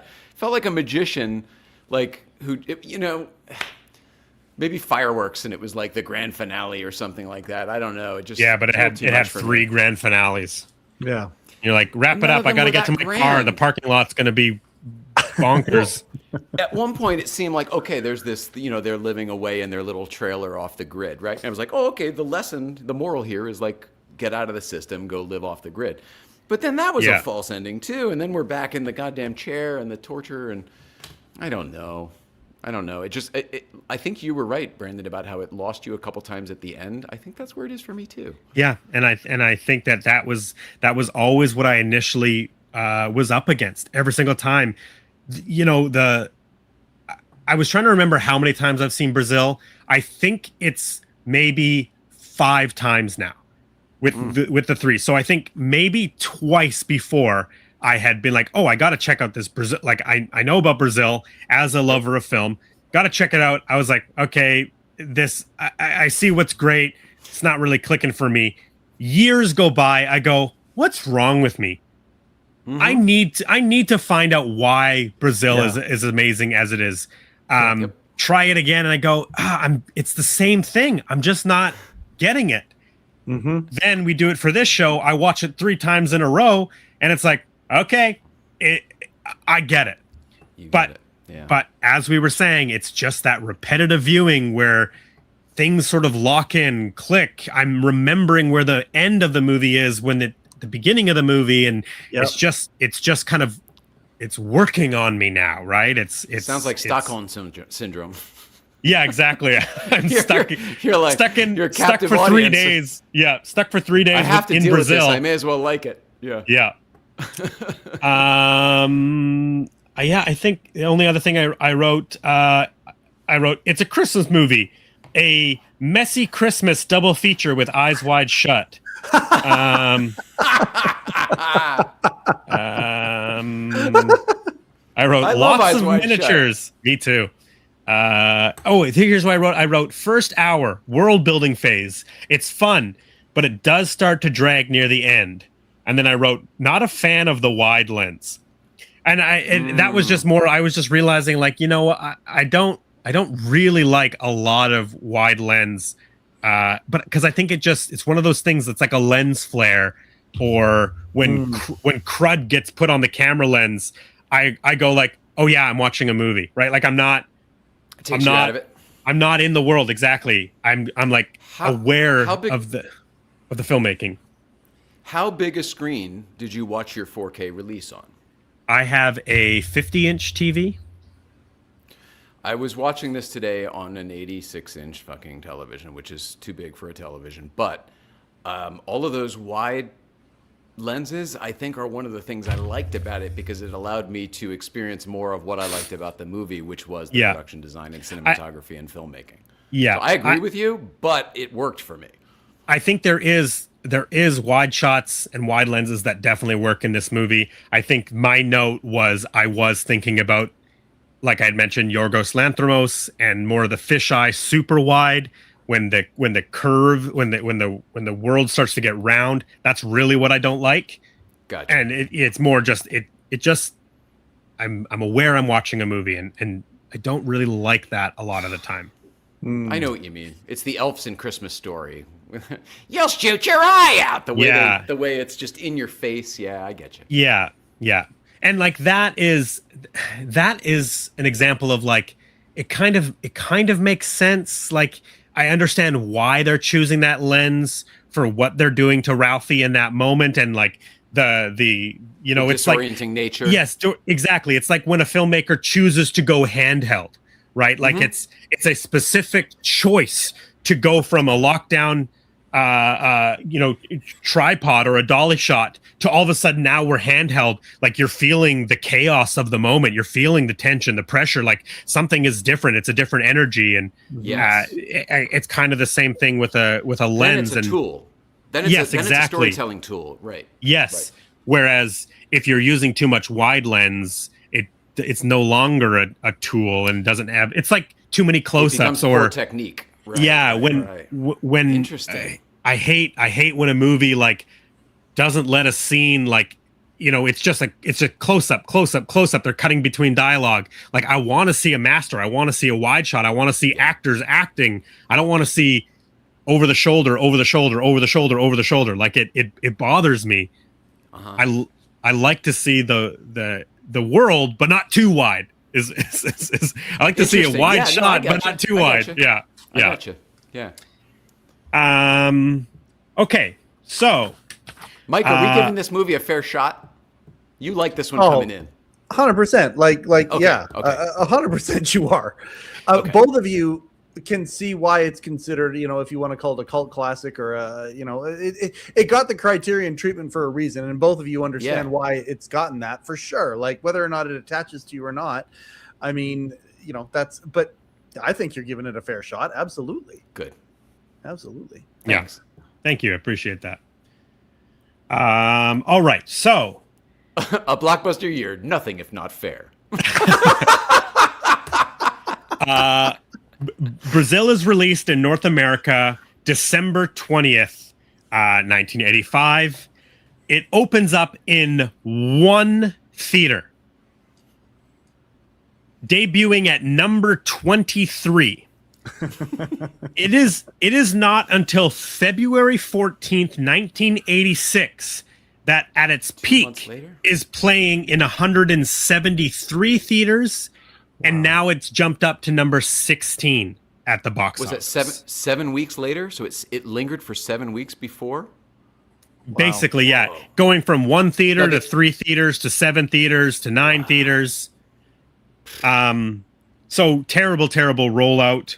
So Sid Sheinberg really did not like this movie.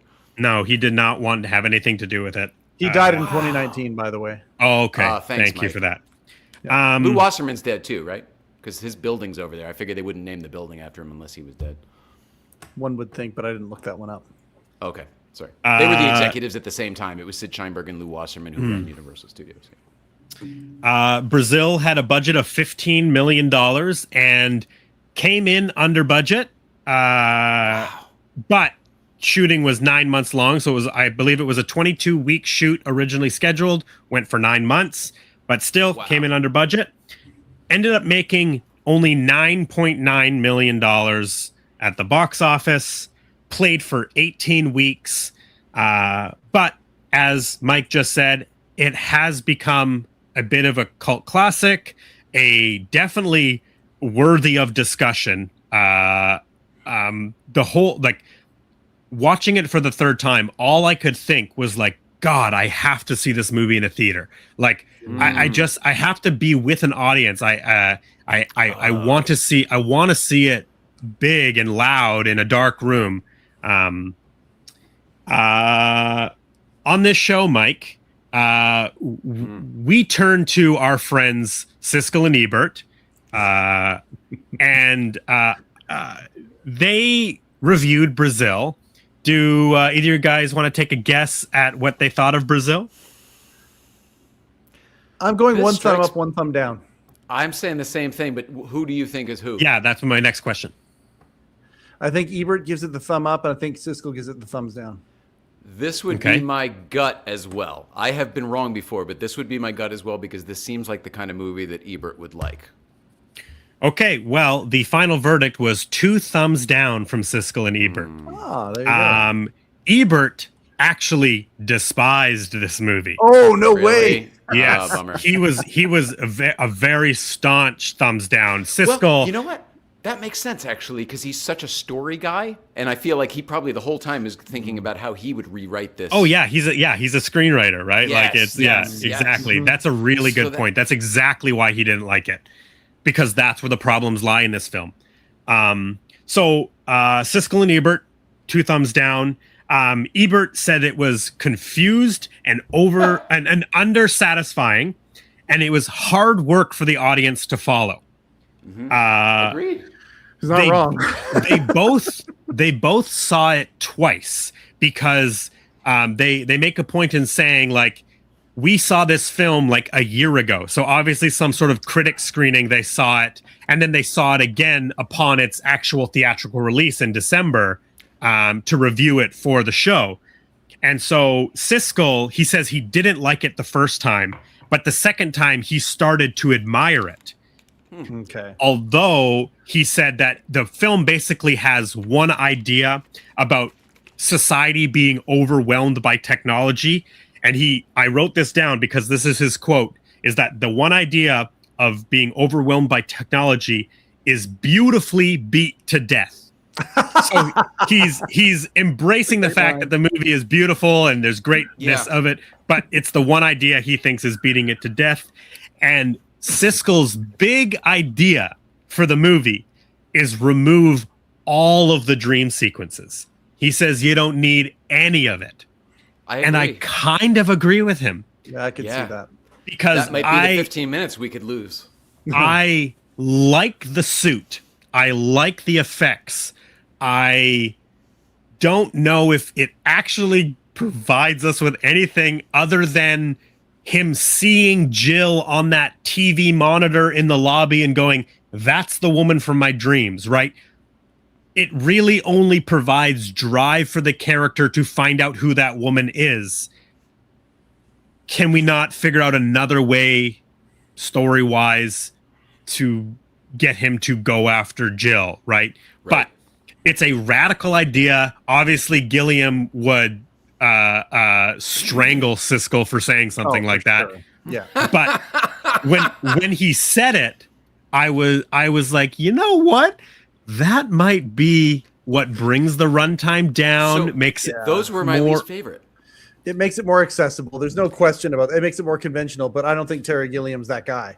I totally agree with you. And you too, Jay, is apart from the effects of the dream sequences, they are the parts of the movie that I go, what are we doing here? Right? Like, what are you telling me? Oh, he's in the samurai suit, right? Like, okay, what is the big poetic message of that?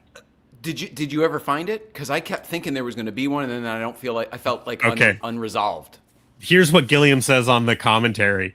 He says he is a fan of Akira Kurosawa. And he wanted to do a samurai in a movie. So this is how he wrote it into his movie. And then him or Tom Stopper, the other writer, I can't remember who he credits to, came up with the idea of samurai is Sam. U-R-I. Oh my. So it's sweaty. I mean, sure, it's true. It's a stretch. But I don't tend to agree with Siskel. He is very hard on violence, as we've discovered through these. But in this case, I kind of agreed with him. I agreed with his critiques of the film. Maybe not the technology being the only one idea. I think this film has other ideas. Yes. My complaint is there's too many ideas. Yeah, true. That's funny. Ended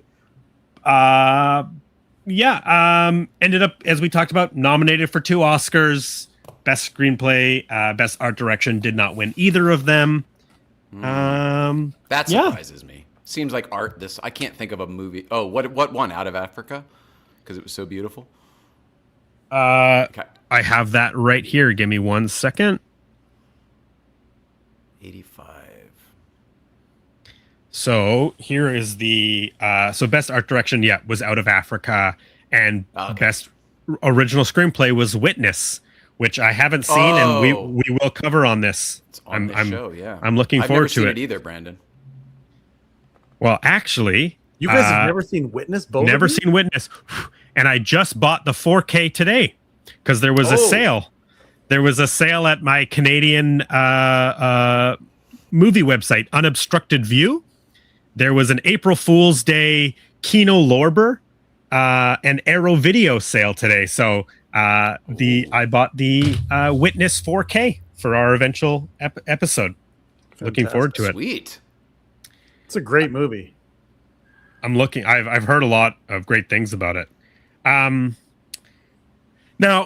Mike, have you heard of the app Letterboxd? No. Okay, Letterboxd is a movie ranking app, but it also allows you to catalog your movies and the movies that you've watched. People go on there and they write reviews for movies, and I like to, whenever we do these movies, I like to go through, I like to find and pull some funny reviews from people from Letterboxd. So here are some Letterboxd reviews for Brazil, and this first one comes from somebody you may know, Jay. Mr. Paul Scheer says, I do know Paul Scheer. Not a perfect movie, but also a perfect movie. 4 stars. Great. Josie says, exhaustingly imaginative, sometimes incredible. 3.5 stars. I mean, that again, I'm agreeing with the. Well, yeah, I agree with both. I like that one. Yeah. Nay says, this movie is so tall. One of the tallest pictures I've ever seen. 4.5 stars. Is that again because of those long lenses and shooting up into these giant sets? Okay. Yeah.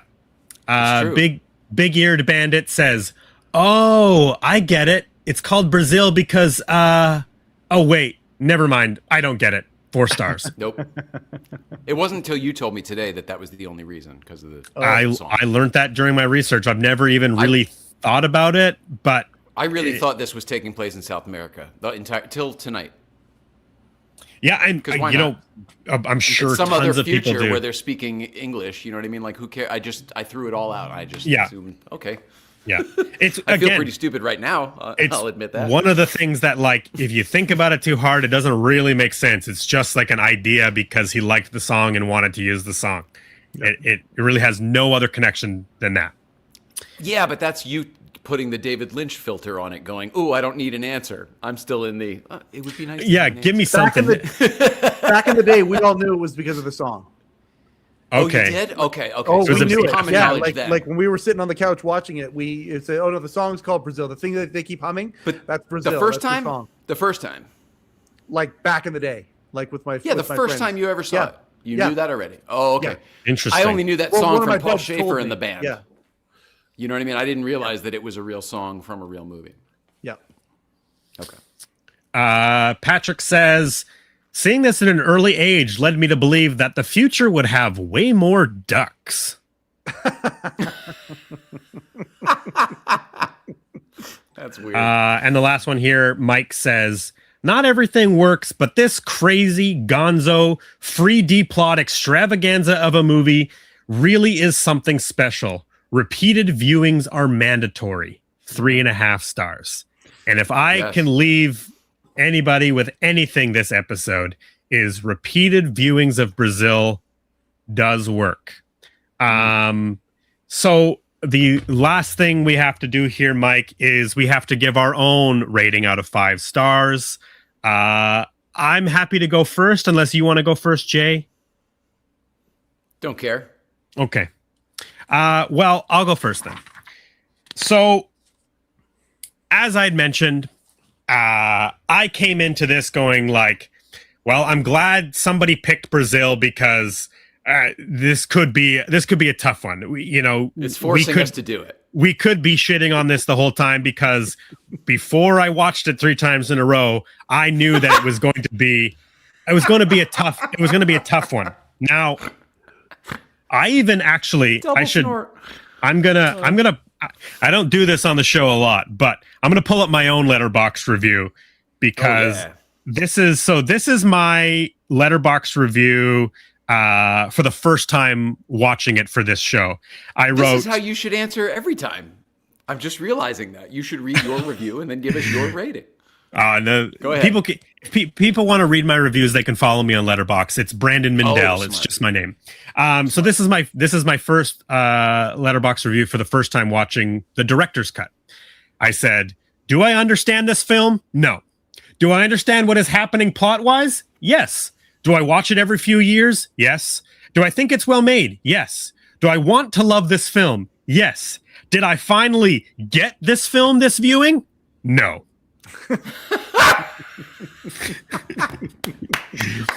So if you could include yourself, that would have been one of the comments you would have chosen. Yeah, I think so. On the show. That's great. Honestly, my favorite thing about Letterboxd is writing reviews. I write reviews for every single movie, even if it's a quirky little thing. My review for Love Conquers All cut was the clarity in this version doesn't help much. The clarity in this version doesn't help make the film any better. In fact, it makes it a much dumber movie. Yes. But then my third viewing, I said, I think I finally get it. After 3 viewings in 3 days of all 3 cuts of this film for my podcast, A Blockbuster Year 1985, it finally clicked for me. I still think the last third really drags, and the ending isn't good, but doesn't really make sense. And then I wrote in brackets, which I'm fine with, but finally I think I understand how great this film really is. I honestly recommend to watch this film at least twice in quick succession. I picked up so many great little things. I have been to Brazil and I had a great trip. I need to see this in a theater now. And my final review for Brazil is 4 stars and a heart because this journey has really won me over. I would confidently say I am a fan of this movie. I love this movie. I understand its problems, and I will continue to butt up against those problems as I continue to watch this movie in the future. Wow. But there is so much in this movie that I love. And I think there's just a few things script-wise that make it fall short from a masterpiece. And I think if those were not the case, this could have been a 5-star movie for me. I did hover. I was like, is it a 3-star because I have those problems? But I realized, like, no, there is so many other craftspeople involved in this film. I am so impressed with everything visually about this film. And I actually was not, I had no problem when I found out, Jay, your version was the theatrical cut. I'm like, great, I get to watch it again. And the fact that is was what took for me to go like, oh my God, I get it. Like I had a come to Jesus moment. Yes. I was submitted. like, oh my God, I get it. It's not perfect, but I get it. I'm in the club. So solid 4 stars and a heart for Brazil for me. Wow. Bravo. That was amazing. Mike, what is your star rating of Brazil? Yeah, I'm 4 stars as well. For me, the review is much more simpler. The delight and beauty is greater than the confusion that this movie leads me to. I well said. This movie. Yeah. Yeah. Yeah. Oh wow, that's it. That's it. Okay. Jay Ryan. Mike, I almost wish I followed you then, because I feel very, very similarly. I don't have the I got it moment, but I definitely have the I enjoyed it more than I ever have before moment, because I think I forced myself to sit through it and actually take it all in. It was unfair of me to judge something that I probably had never even seen fully to completion yet previously. So, my eyes were definitely opened. It's definitely one I am willing to watch again. But when you got to what you were saying about it has these problems, and if it didn't, it would be a 5-star movie. That I agree, but it's not a 1-star problem. It's a 2-star problem for me, or they are 2-star problems. Yeah. Now you nip those couple little things in the bud. I'm with you. We got a 5-star movie, but they're not half or 1-star problems. So I gave it 3 stars, but I'm pretty comfortable with the 3 stars because it earned them in spades. Yeah. I actually applied what they gave them for, which I think I may do in the future. I may come up with my own new system, but a star for the art alone, a star for the music alone. I thought the music, not just the Brazil song, but all of the orchestrations, and again, the mix. Whatever I was listening to on our system, the mix was spectacular. And then another one for filmmaking and cinematography, because those sets are amazing and the world that they created is amazing. But if it's not lit and shot well, it means nothing. And the lighting in this movie was among the best I've ever seen in any movie ever. This is one of the best looking movies I've ever seen. And again, the 4K transfer probably helps that a lot. Yeah. But wow, I will watch this again just to look at it. Yeah, for sure. We did forget to name drop the composer, Michael Kamen, who did the score for Brazil. He did all 4 Lethal Weapon movies, Die Hard, Nothing But Trouble, Hudson Hawk, Last Action Hero, Jack, a personal favorite of mine, The Iron Giant, the animated film, and the first X-Men movie. Score in that movie. Yes. Oh, wow. These are all great. And that is just a very small selection of his full credits. So go check out Michael Kamen on IMDb and deep dive into his career, because I was like, oh man, I've never heard of this name. I've never clocked this name, but I'm looking at these scores that he's done, and oh my God, they may not be the scores that I listen to, right? Isolated, the soundtracks, my records, and on Spotify or whatever. But I'm like, holy shit, this guy has provided the music for some really fun, great movies, and that in itself is like, like an unsung hero type deal, where you may not look at The Last Action Hero and go, oh yeah, I got to listen to that score. But while you're watching that movie, you don't ever think like, something's not right here. Something doesn't sound quite right. You're like, oh no, this all fits within the world. Same with, even Die Hard, right? I would say all of those tonally, the music matches so well. Yes. In all of the movies you mentioned. Yeah. Including the Lethal Weapons, by the way. The Lethal Weapons, 100%. I think, it's not just Christmas music, It's what's in between. Yeah, speaking of Shane Black, actually, we talked about the Shane Black film earlier, which, again, I've forgotten the name. It did not stick. Last Butterfly? Long Kiss Goodnight. Long Kiss Goodnight. I'm going to be cursed by the title of this film. I'll never remember it again. Do you guys? Two of my all-time their favorites as well are the ones he directed: Kiss Kiss Bang Bang, and then The Nice Guys. The Nice Guys, yeah. Kiss Kiss Bang Bang is so good. Yeah, I agree, and it was my favorite too until Nice Guys, and now they're a tie. They're a solid tie. I've only seen couldn't beat Val Kilmer and Robert Downey Jr., but then you throw in Ryan Reynolds and Russell Crowe, and they were just as good. I've only seen Nice Guys once. The other one, Ryan Gosling. Thank you, sir. I've only seen Nice Guys once, but I remember really liking it. But I've been seeing because of Ryan Gosling, his film Hail Mary, which is amazing, by the way. If people people need to go out and see Hail Mary. It is so good. And no green screen, old filmmaking, the way we like it. Oh my God! Did you go see it, Jay? Did you see it? No, I can't wait. I'm waiting for it to hit the 86 TV in the screen.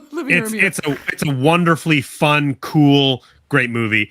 But because of the Ryan Gosling of it all, a lot of clips and stuff have been popping up. But I've been watching these scenes from Nice Guys and going like, oh yeah, this movie rules. Like I gotta revisit. I could watch it over and over and over. It's same thing with Kiss Kiss. I love them both so much. It makes me wonder why he doesn't direct more movies, because I think he's so good. And he does a buddy, nobody does buddy comedies better than him, in my opinion. Yeah. Those Lethal Weapons, that's some of the best buddy, I guess it's comedy, drama, whatever you'd call it, action. Yeah. But relationships, he writes those relationships so well. Yeah. Well, yeah, I mean, he's a screenwriter first. That's why he was in Predator, right? Because he was on set dialogue. He was writing on set dialogue while he was shooting in the jungle in Predator. Out. Yeah. Wow. He's one of the guys in Predator. And was I right earlier? Didn't he write The Last Boy Scout as well? I don't know about the last Boy Scout. I feel like the only reason I downloaded that was because I read that he wrote it, and I go, oh, well, I got to see this one too because I love all the other ones. And we watched it, but Nicole was like, well, this is a one-timer, right? And I go, yeah, I guess. Let's see. I wanted to like it. It's Bruce Willis and Damon Wayans. I love that. This is a one-timer. The heyday. Yes, of their career. last Boy Scout screenplay and story by Shane Black. Yeah. He wrote Last Action Hero. I forgot about that. Thank you for the tip on what am I supposed to watch? What was the one I just said? Long Kiss Goodnight. Long Kiss Goodnight. I just haven't watched it. Yeah, what is Shane Black been up to? He wrote the 2018 Predator film. What has he been directing? Let's see. Play Dirty in 2025, which I haven't seen. Which is Mark Wahlberg and Lakeith Stanfield. Oh, he's a good actor. Oh, so maybe he does have a new movie. Yeah, Iron Man 3. Yeah. Kiss Kiss Bang Bang. But he is, if people don't know, he's famous for all of his movies taking place during Christmas. So Nice Guys is Christmas, Kiss Kiss Bang Bang Christmas, Iron Man 3 Christmas, Lethal Weapon Christmas. All of his movies take place during Christmas time, and part of it I think is he just likes the way Christmas lights look in the background, so he always just writes Christmas movies so he can get away with Christmas lights.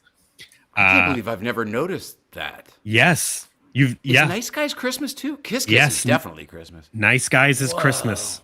Yeah, sometimes it's all the Lethal Weapons I know. It's a little bit lighter, but yes, it is. It's always Christmas in his movies. Speaking of Nice Guys and the girl that was in it that they're trying to I guess find not Last Action Hero. Did anybody see Honey Don't?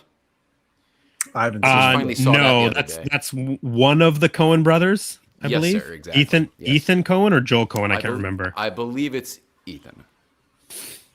Yeah, they both. I enjoyed it. I was curious. It's very short, 90 minutes, very easy watch. Charlie Day is in that, right? Yeah, and also Aubrey Plaza, who I like a lot. Yes, and from The Substance, can't remember her name right now. I don't know.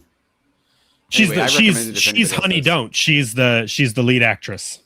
Oh, then yes, and she's from a bunch of stuff, exactly, including Margaret Nice Guys. Margaret Qualley. She is there you go. Also in Once Upon a Time in Hollywood. There you go. Exactly. She plays the hippie that Brad Pitt picks up and takes young her. one. Yes. Yep. Before he ends up going to the ranch, all of their interactions, I love all that. I love it. Their little flirtatious thing. Yeah. The crazy thing about Once Upon a Time in Hollywood is you've got Margaret Qualley, who people didn't know who she was at that time. Goes on to do The Substance, which is like a huge movie, becomes a huge star. Austin Butler is in Once Upon a Time in Hollywood. Yeah, that's right. Goes on to play Elvis, is in Dune, becomes a huge star. Who's the third one? Mikey Madison plays one of the people that comes in at the end of the movie, gets the dog food can to the face. She goes on to win Best Actress in Anora. Yeah. So like that movie is like littered with these people that Tarantino discovered, put them in this movie, and they had careers obviously before that, but put them in a Tarantino movie, and then they subsequently go on to become household names and megastars after Once Upon a Time in Hollywood. That's another one so multiple viewings. Oh yeah. Liked it ish the first time.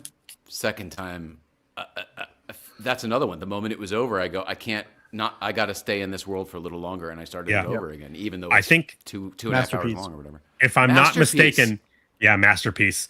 I definitely agree. If I'm not mistaken, this is the third time on this show we have divulged into Once Upon a Time in Hollywood talk. Can't help it. It's good.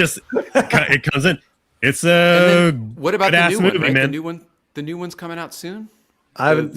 I'm excited to. I'm very curious about it. What is it called? Like The Adventures of Cliff Booth or something? Directed by David Fincher, written by Tarantino. I think you're right about that. Yeah, I didn't. I thought it was supposed to be a TV series, and then the Super Bowl said it was a movie. So I guess it's a movie, like a sequel.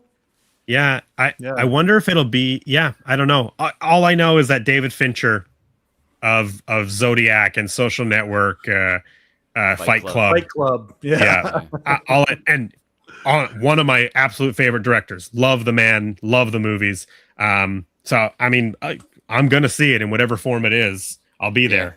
There's something so strange in an interesting way that David Fincher's aesthetic being put on a Tarantino script. Like I agree with you. There's something square peg, round hole. Yeah, but it's not it's not a bad square peg or a bad round hole. Like it's just like, what is that going to be? Like, what does that turn into? Tarantino dialogue with a precision Fincher aesthetic and the cool thing about Fincher actually, and I guess Tarantino did it in Once Upon a Time in Hollywood, but one of the best things about David Fincher, in my opinion, is how he actually uses CGI in his movies. It is astounding what he does with CGI, because everything that he does is not a big flashy monster. Yes, everything is so hidden. And there is like wonderful, you can look them up online. There is like VFX breakdowns of like Gone Girl or The Girl with the Dragon Tattoo. And they will blow your mind with like in Girl with the Dragon Tattoo, they shot with no snow, and then there's sequences where they're driving up to the house and it's all blistery and there's snow all over the ground. It's all digital snow. But because of the way David Fincher works, he's like not going to worry about placing snow correctly or have it melt or not show up on time. He's just like, we'll just put it in digitally. And you don't even bat an eye, because it's like it's like everyday, normal, like kind of boring CGI, boring in for lack of a better term, but it's so well hidden. I always think about there's a VFX breakdown for Gone Girl, and he adds digital graffiti on a building just to make the neighborhood look a little bit more rough. Like where Amy and Ben Affleck are like moving into their first place or something, just to make it look a little bit more run down. There's like digital graffiti on the wall. It's just like that kind of stuff is like, oh my God.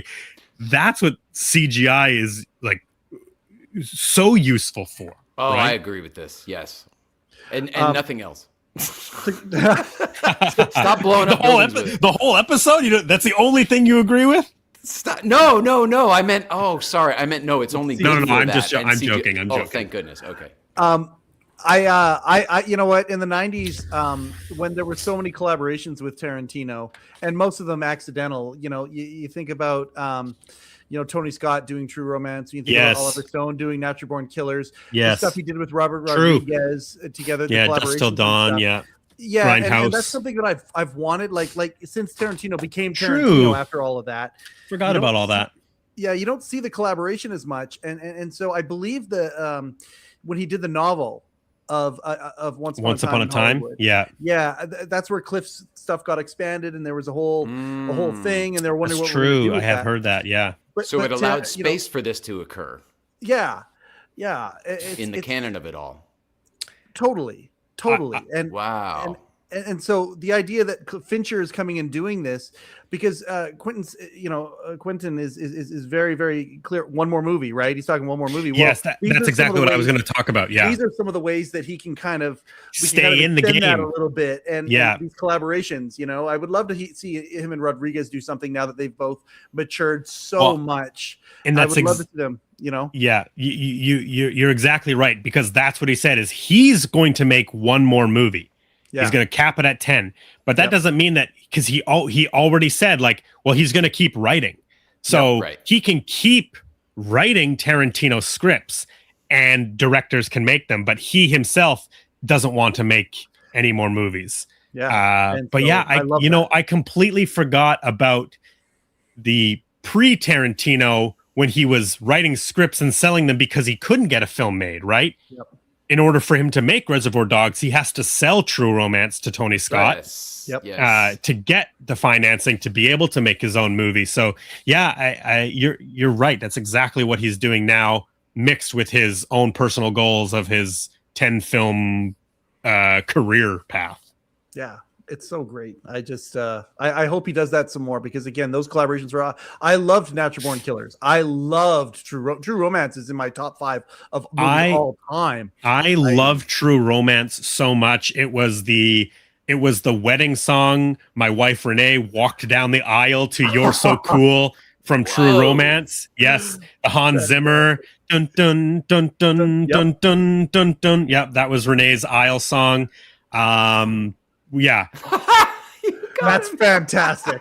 That's fantastic. Natural Born Killers, I'm a little less of a fan of, but I think that's just the Oliver Stone. Yep. Again, that is a film that I have not seen in probably 10 years plus. So maybe it's worth a revisit. I love Juliette Lewis. Love Woody. Oh my God, Woody Harrelson, obviously one of great. Rodney Dangerfield in that movie. Yeah. I forgot about that. Maybe it's worth a revisit. But again, that's formative years. Like that same crew. It's a wild one. Yeah. Oh, that same crew that I was with. We watched that a couple of times. We watched it when it came out, and then it was a Midnight Madness movie that we would go see and discuss at length. Formative years, 19, 20 years old, whatever it was. That movie sits. There's a lot of nostalgia there for me too. So right place, right time. When you're in your formative years, the glue is still sticky, right? True. Yeah. Well, I'll be curious. A favorite Tarantino movie of the 9, the existing 9? It's Once Upon a Time. The other ones it is Once Upon a Time in Hollywood. Hands down. I think that's his masterpiece. I used to say Jackie Brown was my favorite, but it's now Brown was my favorite for a long time. So me too. I always thought Pulp Fiction, but Jackie Brown is my favorite as a movie, as just a sit down. This is good from beginning to end, except now it might be a tie with Once Upon a Time. To connect it to Brazil, the Robert De Niro of it all in Jackie Brown. That is good. I don't know. I really like Leo and Brad in Once Upon a Time, but I think my favorite Tarantino performance is De Niro in Jackie Brown when he is in that parking lot and he shoots that woman. Oh yeah. Oh Del Amo my God. Mall. Yes. Oh my God. I've gone and found that spot because I love that scene so much. I love that movie. He's so fucking good in that movie. Yep. And then when he's explaining it later, like, well, I had to shoot her. I think she's dead. You think she's dead? She's dead. Yeah. Again, just like it's a small part, but he just absolutely nails it. Well, the arc. He goes from unassuming and almost small a little bit to too big for his britches at the end. Like it's the arc that he takes throughout. Well, he kills a woman because she nags him, right? Like she's making fun of. Stop, Lewis. Where'd you park? Do you know where you parked the car, Lewis? Yes. Like he just couldn't take it anymore. Oh man, she wouldn't stop. I mean, we also like Lewis. I love Jackie Brown so much. Michael Keaton. Dude, who else do we got? It's the same role from the other movie too. Yes. Out of sight, yeah, exactly. Yes. I love that. Yeah. Okay, that's the kind of stuff that I love. That those little things like that, where it's not a Tarantino movie, but let's instead though. But he pulled the character in. See, I love that. See, the one that you guys are, well, this one here again, it's because it's with our oldest. We fell in love with Django Unchained, and that movie just. Again, another masterpiece. That one there is also on top for me. Like it was Jackie Brown until Django came out for me. Django is probably the statement piece of all of his works, right? Yeah, I enjoy Django, and at the time I was really, really excited about it. But I just think I think he's made better movies, and there's lots of things about Django that I love. But I don't know. I like that Hateful Eight more than Django, and most people that one. Interesting. I like Hateful Eight. Close the door. Shut the door. Oh God, I like Michael Madsen again. Oh my God, I can't remember. Maybe we've talked about it on this show, but one of my favorite types of movies is a movie that feels like it's a play. I like a one room thing. That's good enough. That's good enough to pull it off. I like a movie that feasibly you could just take that movie and put it on the stage. I just think that there's like something cool about that. And that's one of my favorite things about Hateful Eight is that it becomes essentially this one room Tarantino movie, which still is very exciting and great. And I love all those people involved. Walton Goggins is a great actor. Bruce Dern is in that movie. Bruce Dern for me too. Love Bruce Jennifer Dern. Jason Leigh. Yeah. Oh yeah. Kurt Russell, obviously the Hangman. He's so great in that. I love movies. Me too. Well, I think that is a perfect ending for this nearly 4-hour episode. Oh no, did we? Oh my gosh. Nearly. Another contender. Part of this. Oh my God, it might happen because I still have to talk about what we're doing next week, and then we have to say our goodbyes. So we might be crowning a new episode length king. Are you promoting the month or just the next week? No, just next week. Okay. So Brandon's been doing a lot of booking, Mike. He's got the whole month booked out. We've kind of alluded to this film, and it actually was Mike's other choice. But next week, we will be covering Mad Max Beyond Thunderdome. And our guest is another fellow Canadian. He is a guy by the name of Tanner Zipchin. Tanner Z, as people know him. And Mike, you actually might know who he is because Tanner Z was our Cineplex guy. He was our Canadian movie chain is called Cineplex. Yeah. And Tanner Z was our guy on the screen who would interview actors and filmmakers. No way. He was the host of Cineplex, the pre-show. Yep. Wow. We're gonna talk all about it next week. But what a cool guest for a movie show. Yeah, I'm very, very excited. He's an actor. He does a lot of panels at conventions, still does lots of journalism interviews with, on red carpets and stuff. He's a really great guy. He's a film fan. And we've become friends over the past year or so. And so he's going to be on next week talking about Mad Max Mad Max Beyond Thunderdome, I'm going to watch Fury Road because that's one of my favorite movies of all time. So I'm just excited to watch all the Mad Max movies next week. You want to talk about production design and cinematography? Holy moly, dude! Talk about masterpiece. I mean, we'll get into it, but Fury Road is a George Miller masterpiece. A movie that he'd been trying to make from the 90s to eventually get to make it in, 2015, 2016 or something like that? Sounds about right. Yeah, sounds right. I saw that movie in the theaters 5 times. I could not get enough of it. Whoa. Fantastic. Mike, thank you so much for being here. Thank you for choosing Brazil. Thank you for being on the defensive for Brazil. I am now Team Brazil. I'm proud. Exactly. You know what's so funny? So many times when I was doing my research, I would have to I'd be looking up articles, and I would always type Brazil something, and I would get so much actual Brazil. Yeah. And then I'd go, oh shit, I got to go Brazil 1985, and then whatever I'm looking for to filter out all the soccer and all the That's the what happened on stuff. Apple TV too, if you search for it. Yeah. It's all Brazil. Thank you guys. I really appreciate being here. It was a lot of fun. Super fun. Yeah. Mike, how do we keep in touch with you? Where can people find you? You know what? I'm an old man, so on the Facebook, if you look up Mike Chisholm, I'm there. But I host a little thing called the Letterman Podcast. It's a celebration of the greatest body of broadcast work in history, that of David Letterman and company. I love doing it very, very much. I also host a men's mental wellness podcast called HeCast, HECAST, all one word. And I just appreciate this very, very, very much. I am so grateful to be part of your community, guys. Awesome. Jay, where can people find you on the internet? Thanks, Brandon. The main thing is probably Porsche Life 111 on the Instagram, Late Night Playset if you want to follow another Letterman-y type of talk show. If you're a car person in the LA area, Good Vibes Breakfast Club. I do this wonderful show with Brandon on Wednesday nights called A Blockbuster Year. So please follow that on all the things: Facebook, YouTube, Instagram, etc. That's probably it. There's a lot of projects coming up that I can't wait to talk to you about, but they're all kind of in the works, as you know, Brandon. In development, as the kids say in Hollywood. As they say in Hollywood. I have 5 shows in active development right now, which is crazy. It's crazy. Wow. A couple months ago, I had nothing going on. I was just a lonely widower. Just a guy behind Letterman's desk.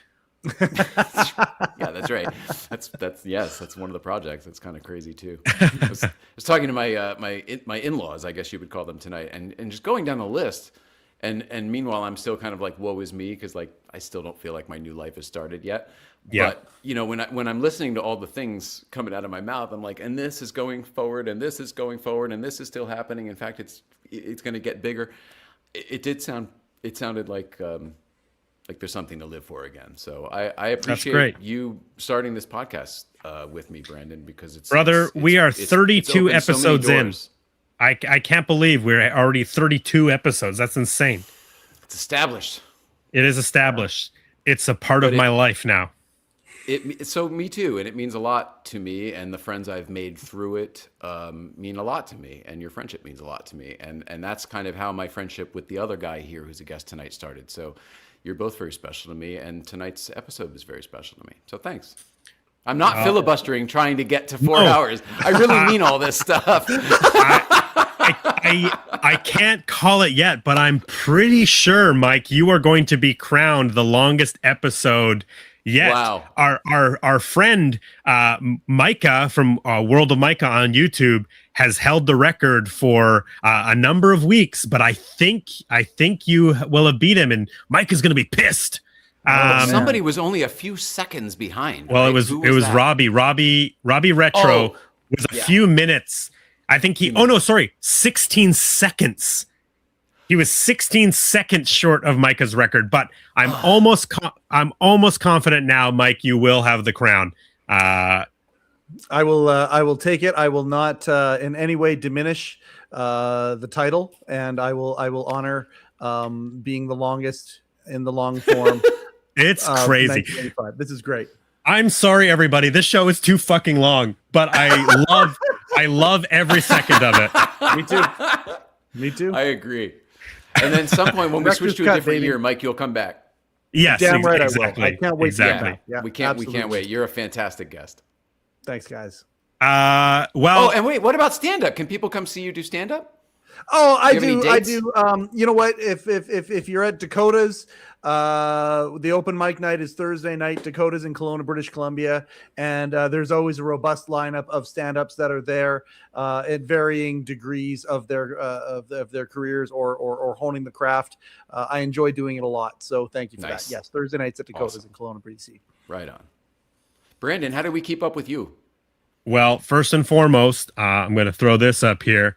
Everybody follow. We got our ticker. Yep. Subscribe to A Blockbuster Year on YouTube.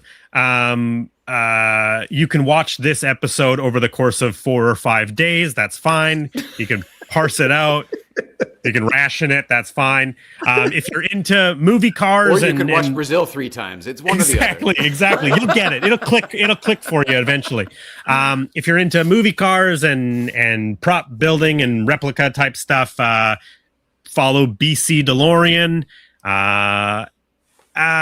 Honestly, thank you everybody for being here with us. There's still people watching, which is unbelievable to me. Thank you all for being here. Thank you everybody for listening. Thank you for being on the replay.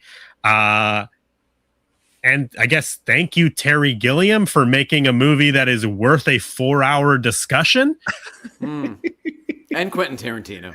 And Tarantino. Honorable mention to Quentin Tarantino. Honorable mention to Tarantino, I guess.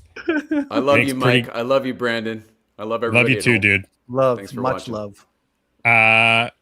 We are going to go out. Thank you for being here. We will see you next week with Tanner Z and Mad Max Beyond Thunderdome.